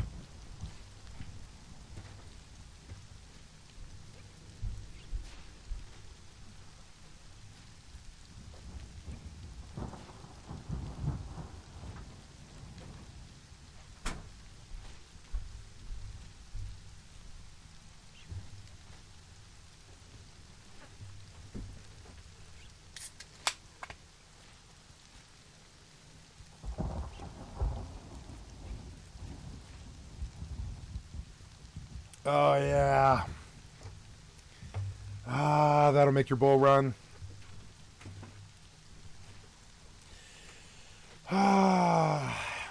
Okay, how's this going? The beetle sucks. He's actually kind of annoying. Let's dot him.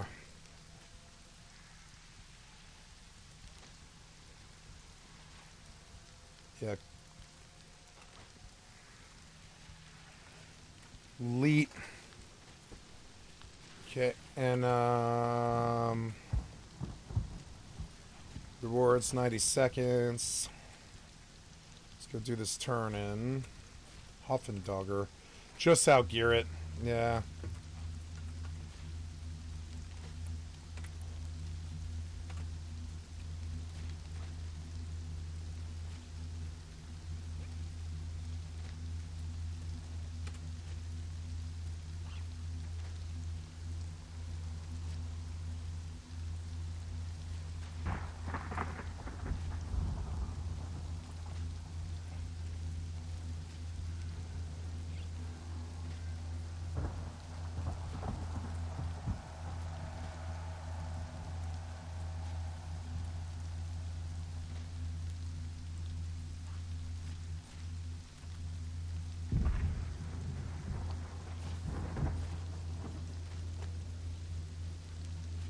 Yeah, I mean, I don't know.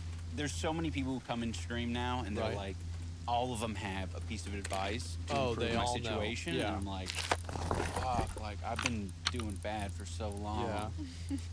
I think that's one of the best things about classic WoW is you have people that, especially whenever their advice is wrong. It's like, imagine it's a 19-year-old game and you're getting it wrong. Oh, that's the worst. Yeah, I've been playing for 1 year, and the amount of people I see backseating and they're wrong is actually infuriating. Oh, dude, I had the same thing. Where I was telling people that you should wait till 3 Thunder stacks for you to start blowing your load on bosses. They were like, no, just hit it at the same time. It doesn't fucking matter. Just hit them. No, you can't. I can't tell you how bad my parses are because in Classic WoW, you cannot DPS.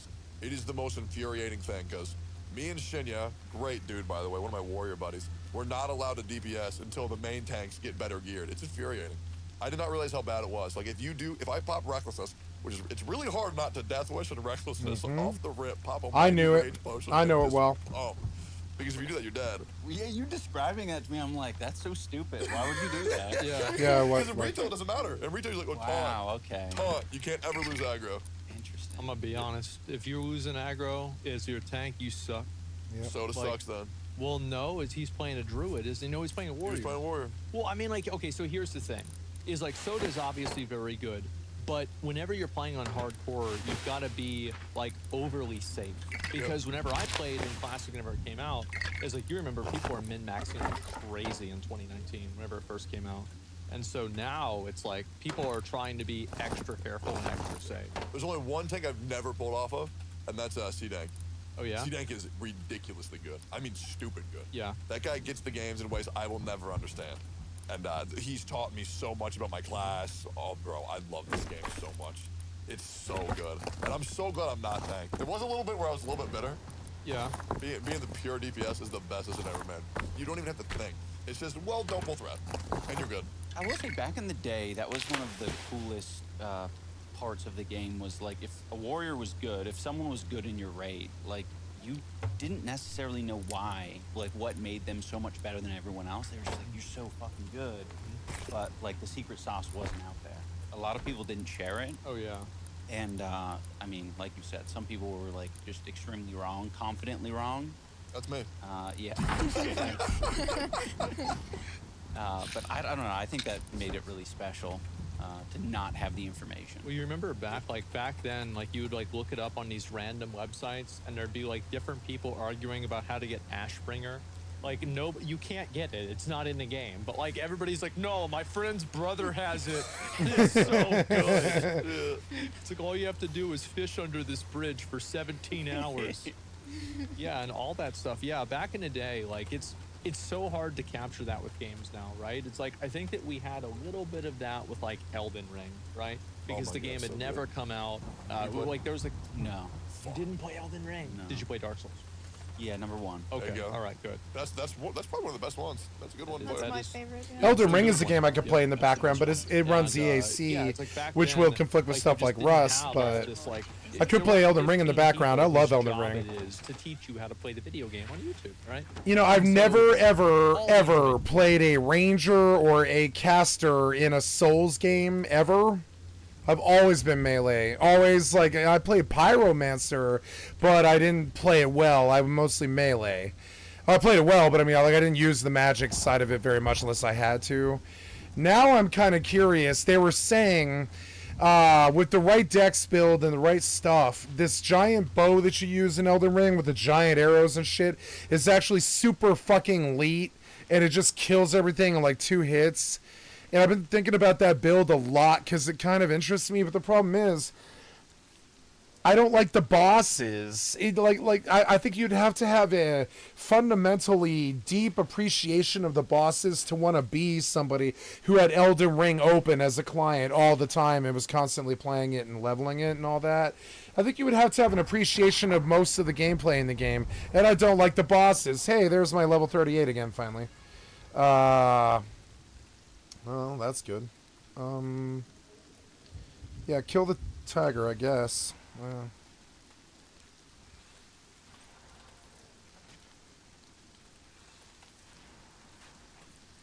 Yeah, dude, that... Oh, he missed. Damn it.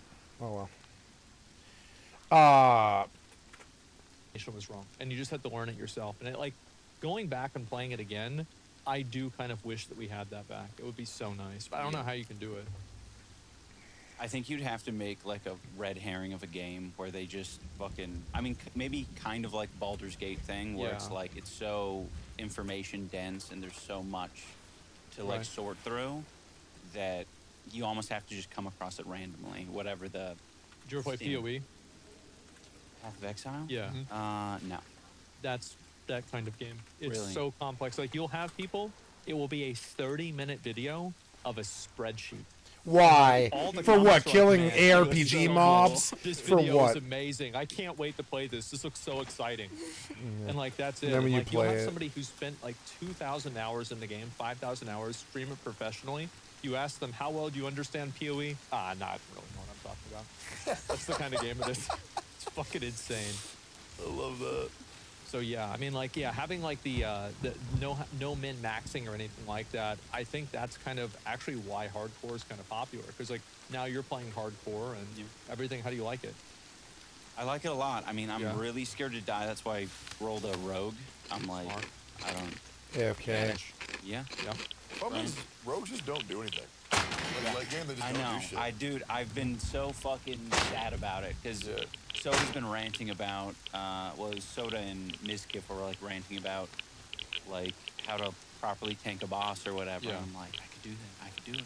I could do it. I should have just chosen warrior. But I'm like, yeah, what are we gonna do? We're gonna do some stupid shit in like, what is it, Blackwing Lair? We have to turn things off. That's about it. The suppression room. Yeah. It's like I can't think of a specific role where I could really shine, and it's sad. Just be top DPS. Or be the guy who unlocks the chest. Be lockpick. Be lockpick. Be lockpick. Somebody open the box. Yeah. I got it, guys. What's in the box? I'll be real. Being tank is so overrated. It's ridiculous. Well, yes, dude. There is no better feeling than being top DPS. Like top. Because then everybody in everybody else's chat is like, wow, he's so good.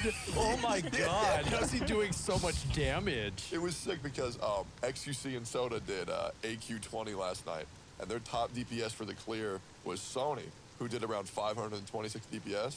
And my chat knows I did 610 DPS in that fight. And they said, dude, Techie, if you were there, you would have been top DPS.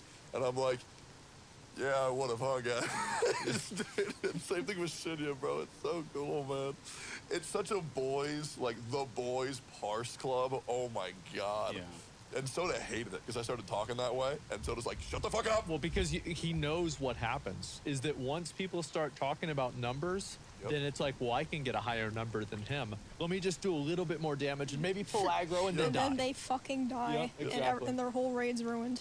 Yep, that's right. That's whenever I get to come in and watch it. I fucking love that. I saw Poke die like yesterday or last night. Yep. That was really sad. Oh. Soda was crying. Oh, really? Dead ass.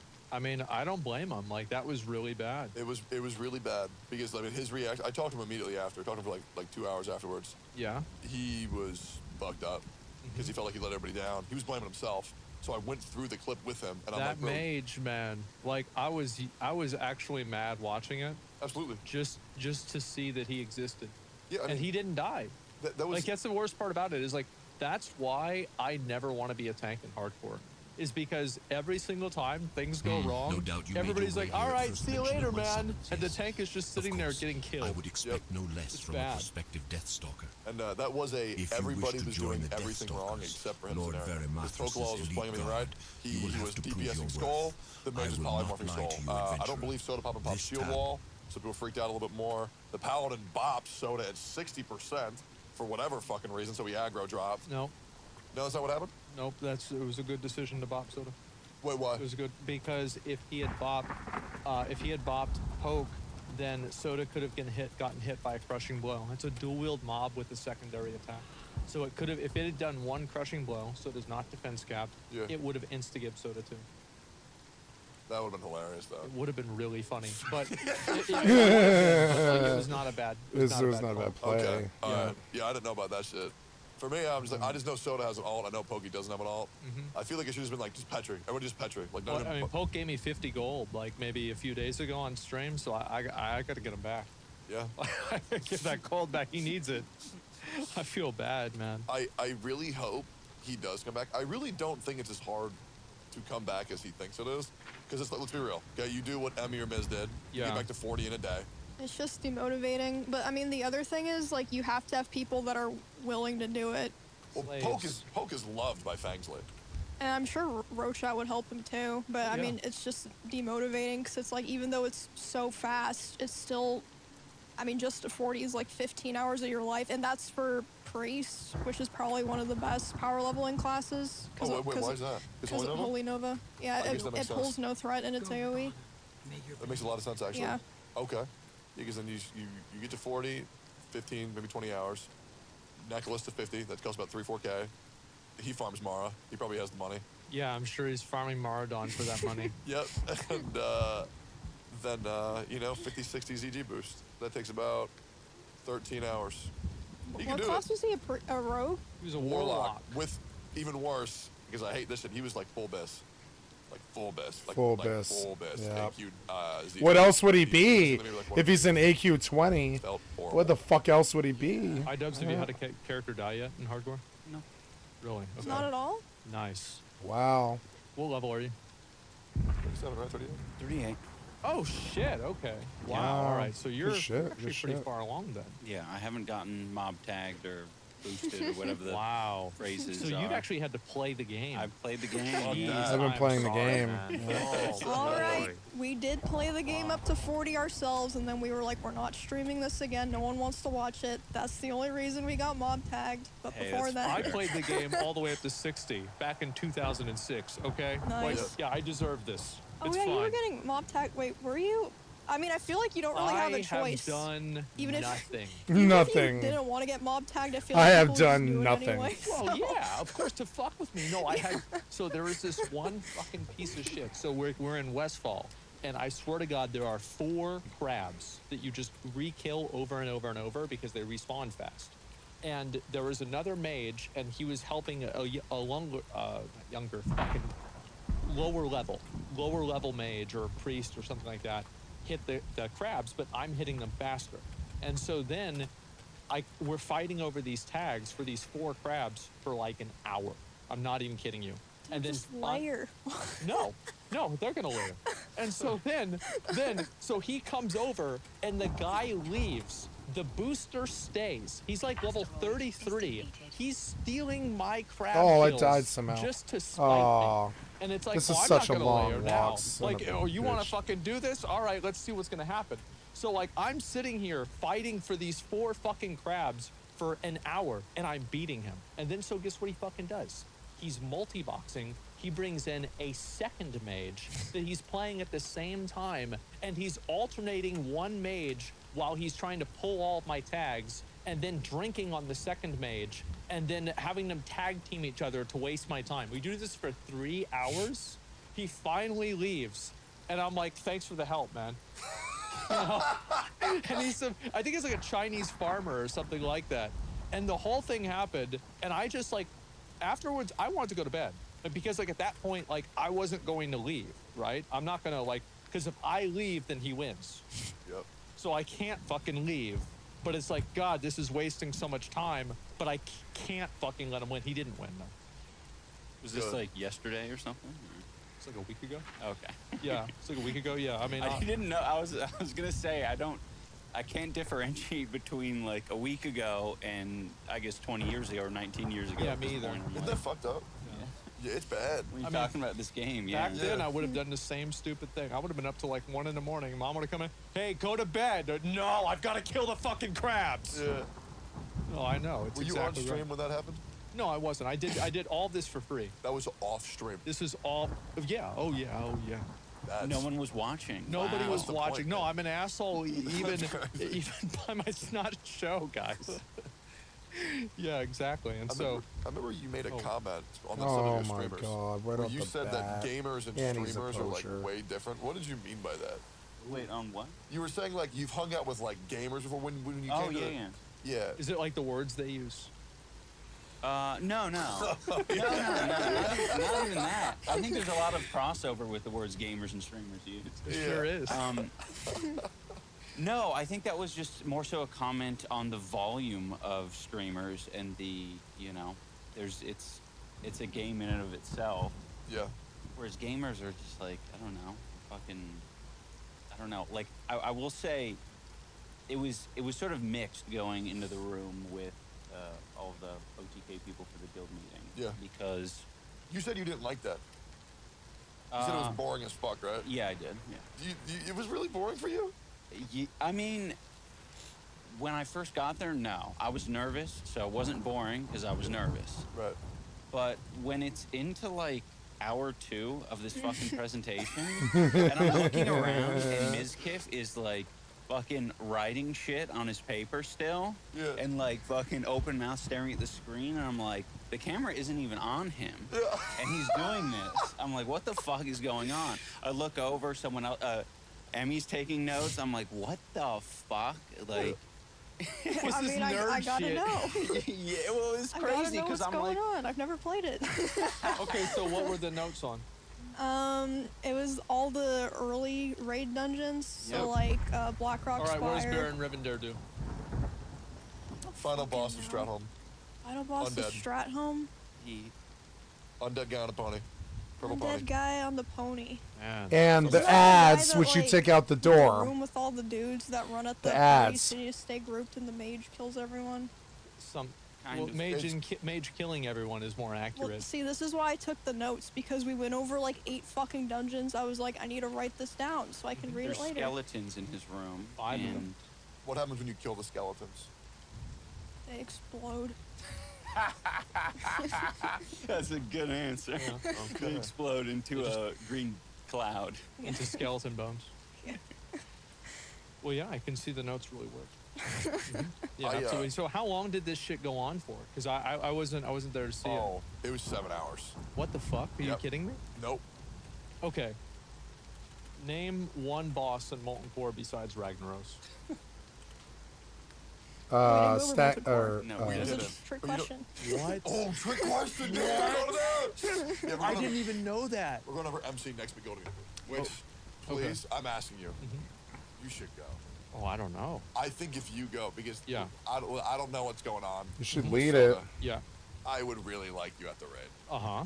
Because I would really like to raid with you one time. Does Soda not want him raiding, or It's what? because he doesn't think that he's earned it. So basically, this is the problem, is that whenever I was like, I don't know, are these guys going to be able to do it or not? And then like, I think like Miz was dying and I was like, okay, well, I might as well just make a character. And like, the thing is with like my community is full of a bunch of animals, right? And that's just the way it is. And so I was like, I'm going to make, you know how like the Lich King is supposed to be like the controller of the damned and the scourge and make sure they don't go out and attack everybody. Well, I thought about myself the same way with like these kinds of people. So I'm like, I'm just going to control all of them, and that way they don't go and harass Tectone or Emmy or somebody else, right? And so I'm going to deal with all of these people, and they're spam opening trade with me. They're trying to challenge me to duels to the death. I'm like level 3. They're like opening different stuff. They're like talking about, like, I remember basically like the classic WoW players, whenever I realized that like the server was bugged and broken, whenever we had so many people, is I told people, jump if you think the 2020 election is rigged, and nobody jumped. And I knew that the server was broken at that point, right? Those are the kinds of people that I deal with. And so I went and I made my own guild, and I leveled my character up, and I was going to raid with them. I had talked to Miz a little bit about it, right? But it was just kind of like an understanding. And Soda's like, oh, well, you're not going to raid with us. I'm like, okay, all right, that's fine. We'll raid with Roach out. Yeah. I don't know, like, I'm not sure if I'm going to get 60 or not. We'll see. I hope you do. Yeah? Yeah. I think it would be so much fucking fun. Yeah. And that's what I get it. That's the thing with Soda's things. Is that Soda's a big guy where, like, I understand why he says and does certain things. I totally get it. He does whatever the fuck he wants. Yes, it's not a big deal. Exactly. It's a fucking video game. 100%. But it's like, you know, it is more than a video game. Because if it was just a video game, Soda wouldn't have cried when Poke died. Did he did not cry. All my life. He was like sobbing. I will say there is like a bit of pressure to take these deaths more Personally, seriously. Yeah. Soda doesn't do that. Do you think? I don't think Soda's one of those guys. What do you mean? Like Soda, I don't think Soda's gonna be like, oh, this will be really good content when we do this. I mean, shit, maybe Oh no. I just mean for me, Oh, watching like Soda react in that way, and other people being like, oh man, it sucks, dude. I'm just like, it's kind of funny though. Like, there's a clip of it. Every time that somebody dies in my guild, everybody spams "Rip Bozo, rest in piss, you won't be missed." Like, fuck you, get this loser out of here. And then like all the officers are like going down the guild thing to kick him out of the guild as fast as possible. So that's the way our guild is. We did have one guy though that was very well liked, and he died, and everybody was like, well, this actually kind of sucks. Hog? Who? Hog? Or no, was it not Hog? No, even he laughed at himself. No, yeah, he thought that shit was funny. Like, I don't know what the fuck he was thinking. That was in Stockade, no? Yeah, it sure was. Yeah, that shit was dumb as shit. It was so stupid. It's the dumbest thing I've ever seen. Yeah. It was actually like a faked death. I can't believe it. Yeah. There's a level 50 that died on S-Fan stream today in the. It was like a shallow Mira? pool in. No. In like the mage section of Stormwind or something. Yeah. He was just doing /dance, and he was basically dancing for money. Yeah. And this like level 50 night elf was just like a corpse all of a sudden. He's like, what the fuck? When did that happen? Wait, so somebody died in Stormwind? Yeah. Was it like the sewer beast? Like that alligator that attacked? No, they drowned. Huh? Oh, What an idiot. Yeah. Level 50 Oh drowned. my god. That's amazing. Yeah. I love that. Like level fucking. I watched a level 60 mage auto running over to like the the ZG Island. He was like auto running through the water, and he just drowns, and dies in the raid.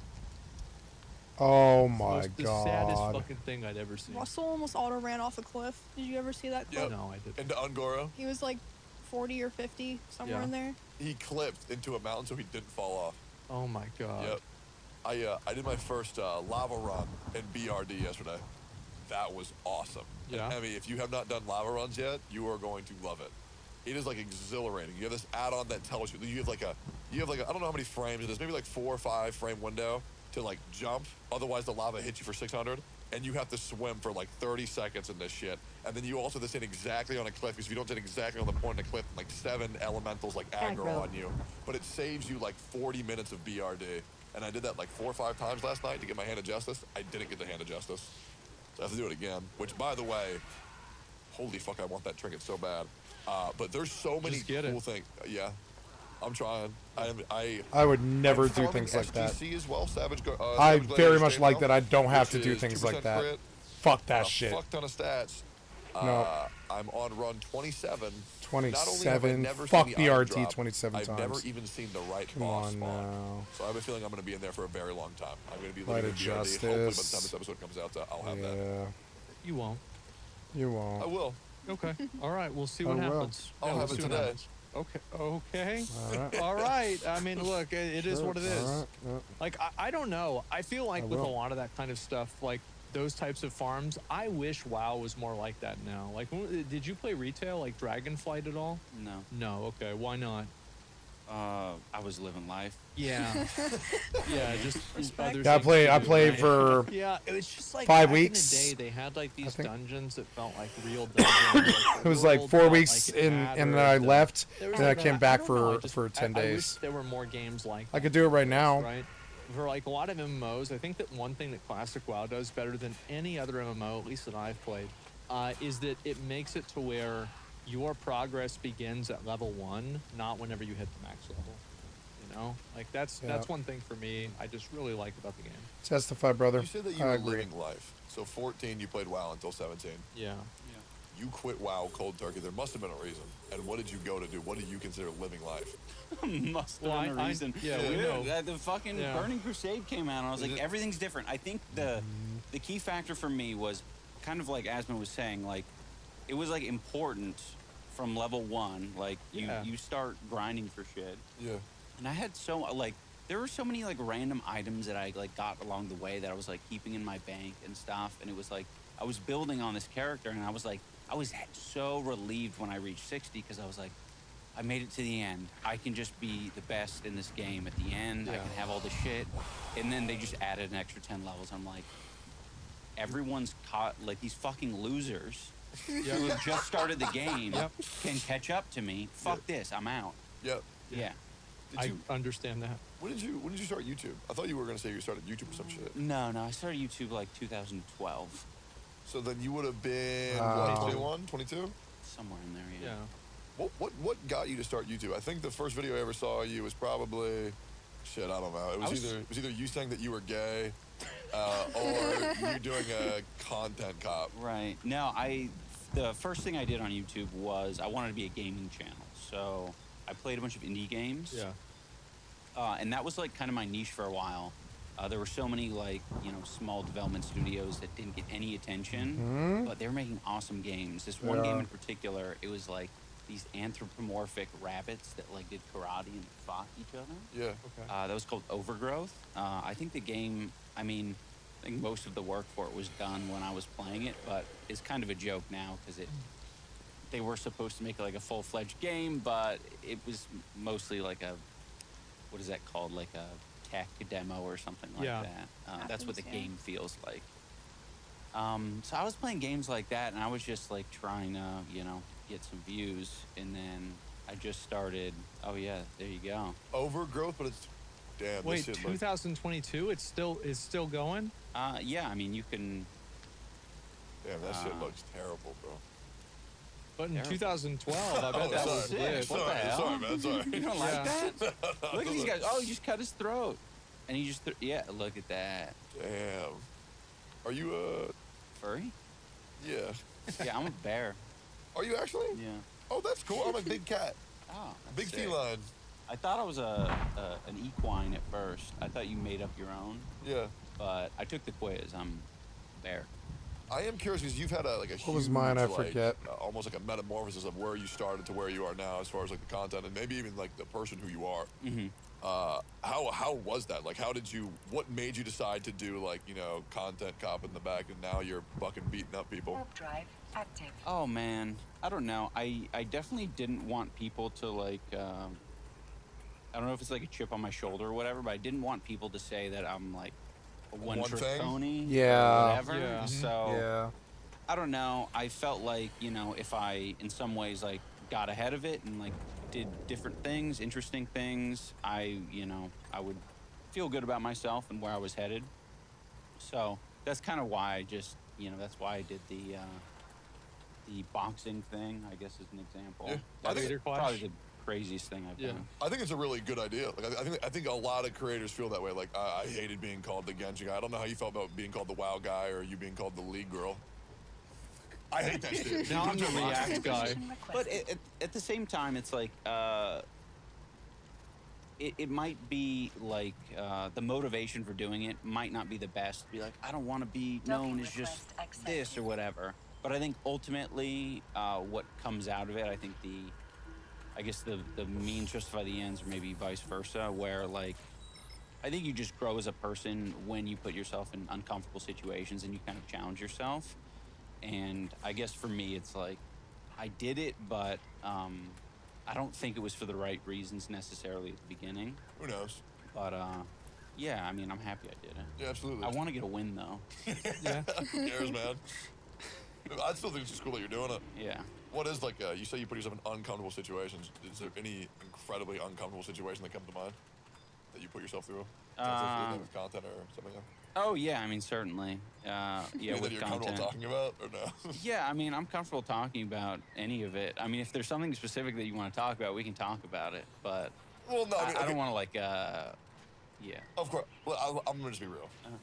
I thought your content cops were so fucking sick. Okay. No, hey, I appreciate that. Like, I mean, I thought they genuinely, were like, sick at one point too. yeah, I mean, like, that was a long time ago. I was like a high schooler because I'm 29. That shit was like cannot miss content. Like the one you did on Keemstar, the one you did on Leafy, bro. That shit is so fucking funny. I mean, for me, I don't know everything that went around it, but like, it was like, it was kind of like, it was like a special event. It's like back when H3 used to make like the best React videos. Yeah, of course. On the whole platform. You made like, whatever your opinion was on him, it was essentially like, this guy's a piece of shit. I want to talk about it. Hey, that's totally fine. I Yeah. think that's super valid. I mean, I think something that people maybe forget is that, like, I made those videos. I feel the same way, generally speaking, about, like, you know, the people I made videos on. But there's a lot of, like, I want to say, if you watch any hate videos, there's a lot of embellishment that people do. And I've been able to see a lot of it from, like, the other side now. Yeah. Because I've just gotten, like, a ton of hate. And I've watched some of these videos. I'm getting to the point now where I could, like, do it without, like, having a panic attack. But I'll go through this fucking, like, hour-long video. I'm like, shit, like, you literally didn't have anything to say. Like, there's no new information being brought up or anything. It's just like creative ways to talk about someone for an hour, 2 hours. And I think in a lot of ways, that's what I did. I don't think, you know, people are bad necessarily for like, watching and enjoying it, because I enjoyed that, you know? Like, I enjoyed, like, making that video or those types of videos. Your And skill has increased. I think I care about different things now. You know what I mean? Yeah. Like, certain things used to irk me when I was 18. Now that I'm 33, they don't irk me as much. I totally understand that.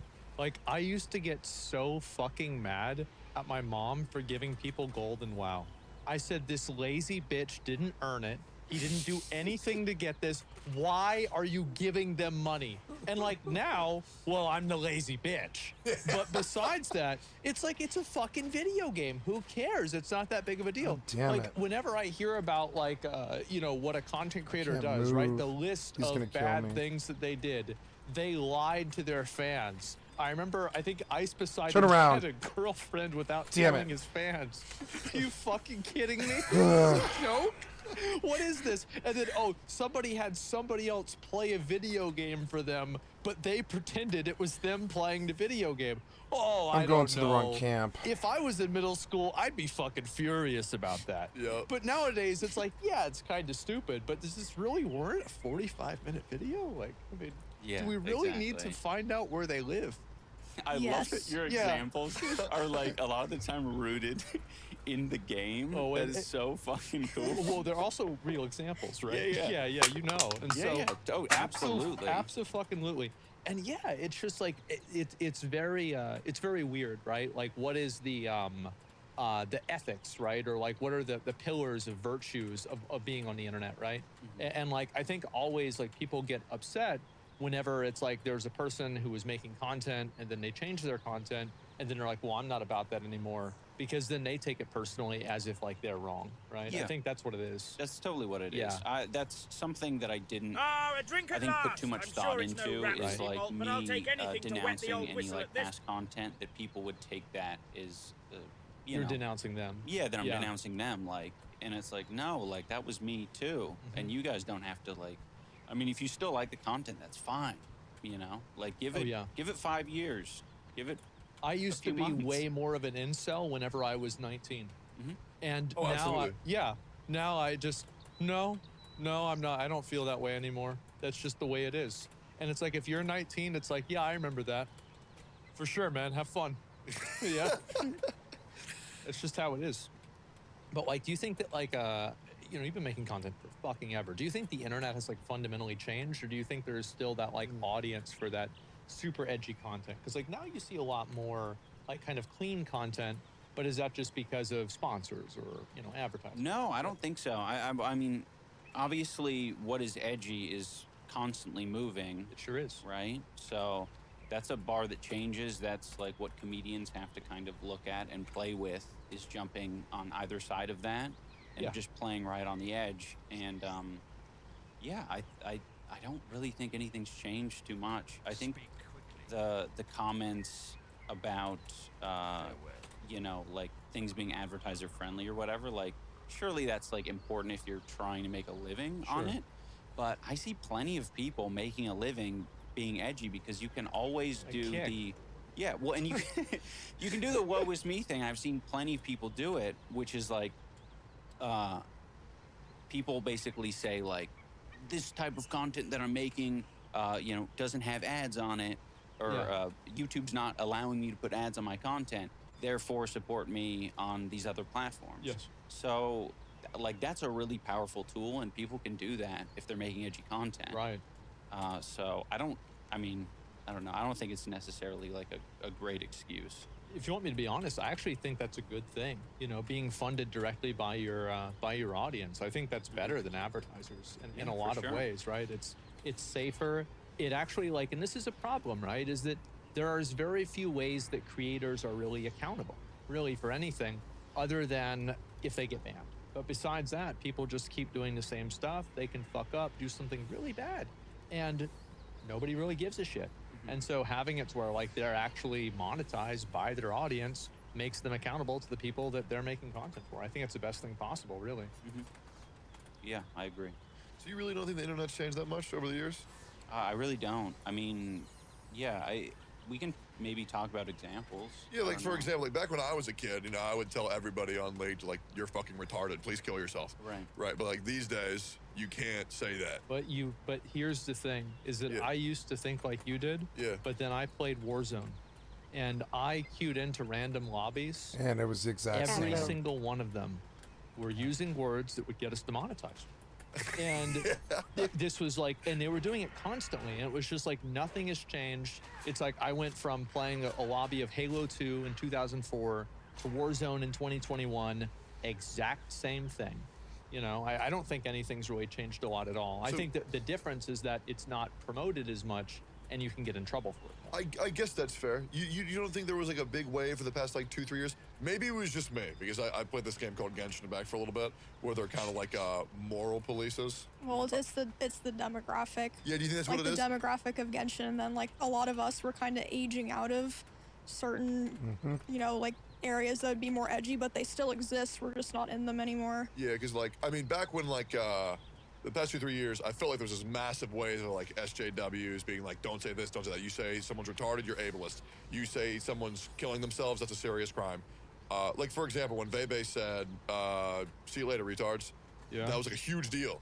For me, I did not get a single fuck. But like, whenever you say it's a huge deal, what you mean by that is that there was like a tweet that had 500 likes that like it was 6 people like gave a shit about. It was like a lot of people. But like if you ask anybody that watches her, did this happen? They probably won't even know, right? That's and fair. like that's the thing, is like I think that people usually, and like this kind of goes back to like, you know, finding things to hate somebody off of.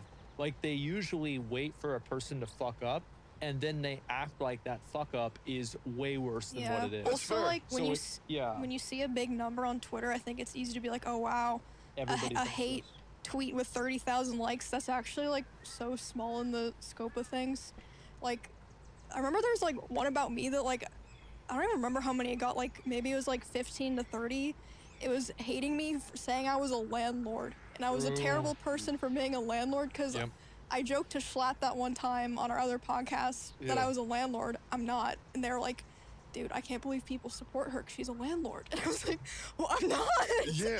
And it was all these people being like, yeah, landlords are terrible fucking people. Maybe I have a really hard time understanding that. Because, like, for example, I was losing my fucking mind the other day because I said a comment on stream to where I said lolicons are pedophiles. It was 13K. I'm thinking of another post then. I made a comment the other day where I said lolicons are pedophiles. Right. And then there was a post with 6,000 likes saying that I was a horrible person for saying that. And I was like, how the fuck? They hated him because he spoke the truth. Yeah, and I'm just like, how is there that many people that disagree with this shit? Well, what kind of people do you think are disagreeing? Yeah, who do you think is disagreeing? Yeah, Well, go check their profile. Actually, have the FBI check their profile. Guess what the profile picture was? No, I don't want to. Oh, it was Zhang Wei. Zhang Wei? Yeah, from Genshin Impact. What? Yeah, it was,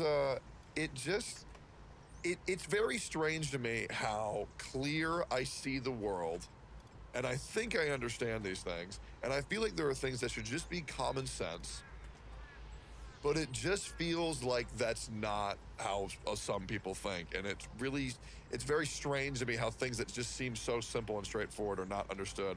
And I'm sure I'm not an exception. I'm sure there's probably things that I think that are fundamentally wrong. But I feel like I see things so black and white, and sometimes these people just have these weirdest fucking opinions that I cannot wrap my head around. And maybe I just shouldn't. There was a hate thread about me recently because I said Twitch culture was for losers.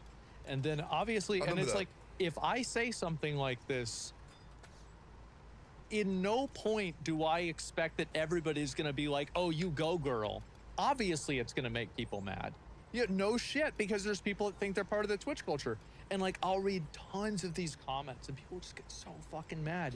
And it's like, they'll invent these things that I did or something like that. It's crazy. Yeah, I mean, I was kind of on board with what you were saying. There is this Oh, I was right about everything. I wrote out a 5-page notepad document about all the different ways that I was right. I'm gonna make a video about it. That's so poggers. Yeah, yeah. Oh, absolutely. No, yeah. But that's just how it is, right? I'm not really gonna get upset about this because it's like, whenever you worry about this stuff too much, I think it just kind of like makes more of it happen, right? Oh, yeah, and like for the more sure. that you fight it, because like, I feel like for you is like, the more that you try to say no, the more other people try to say yes.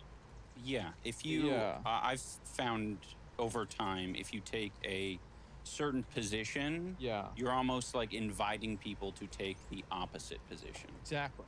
Yeah, I think that happens a lot. But I think to the point of you saying that whatever it was, Twitch viewers are losers, or Twitch culture is for losers. Yeah. Twitch culture is for losers. Yeah, I think, to be honest, that's like a good example of, there's probably people who are like offended or upset about that in any capacity. I imagine there's like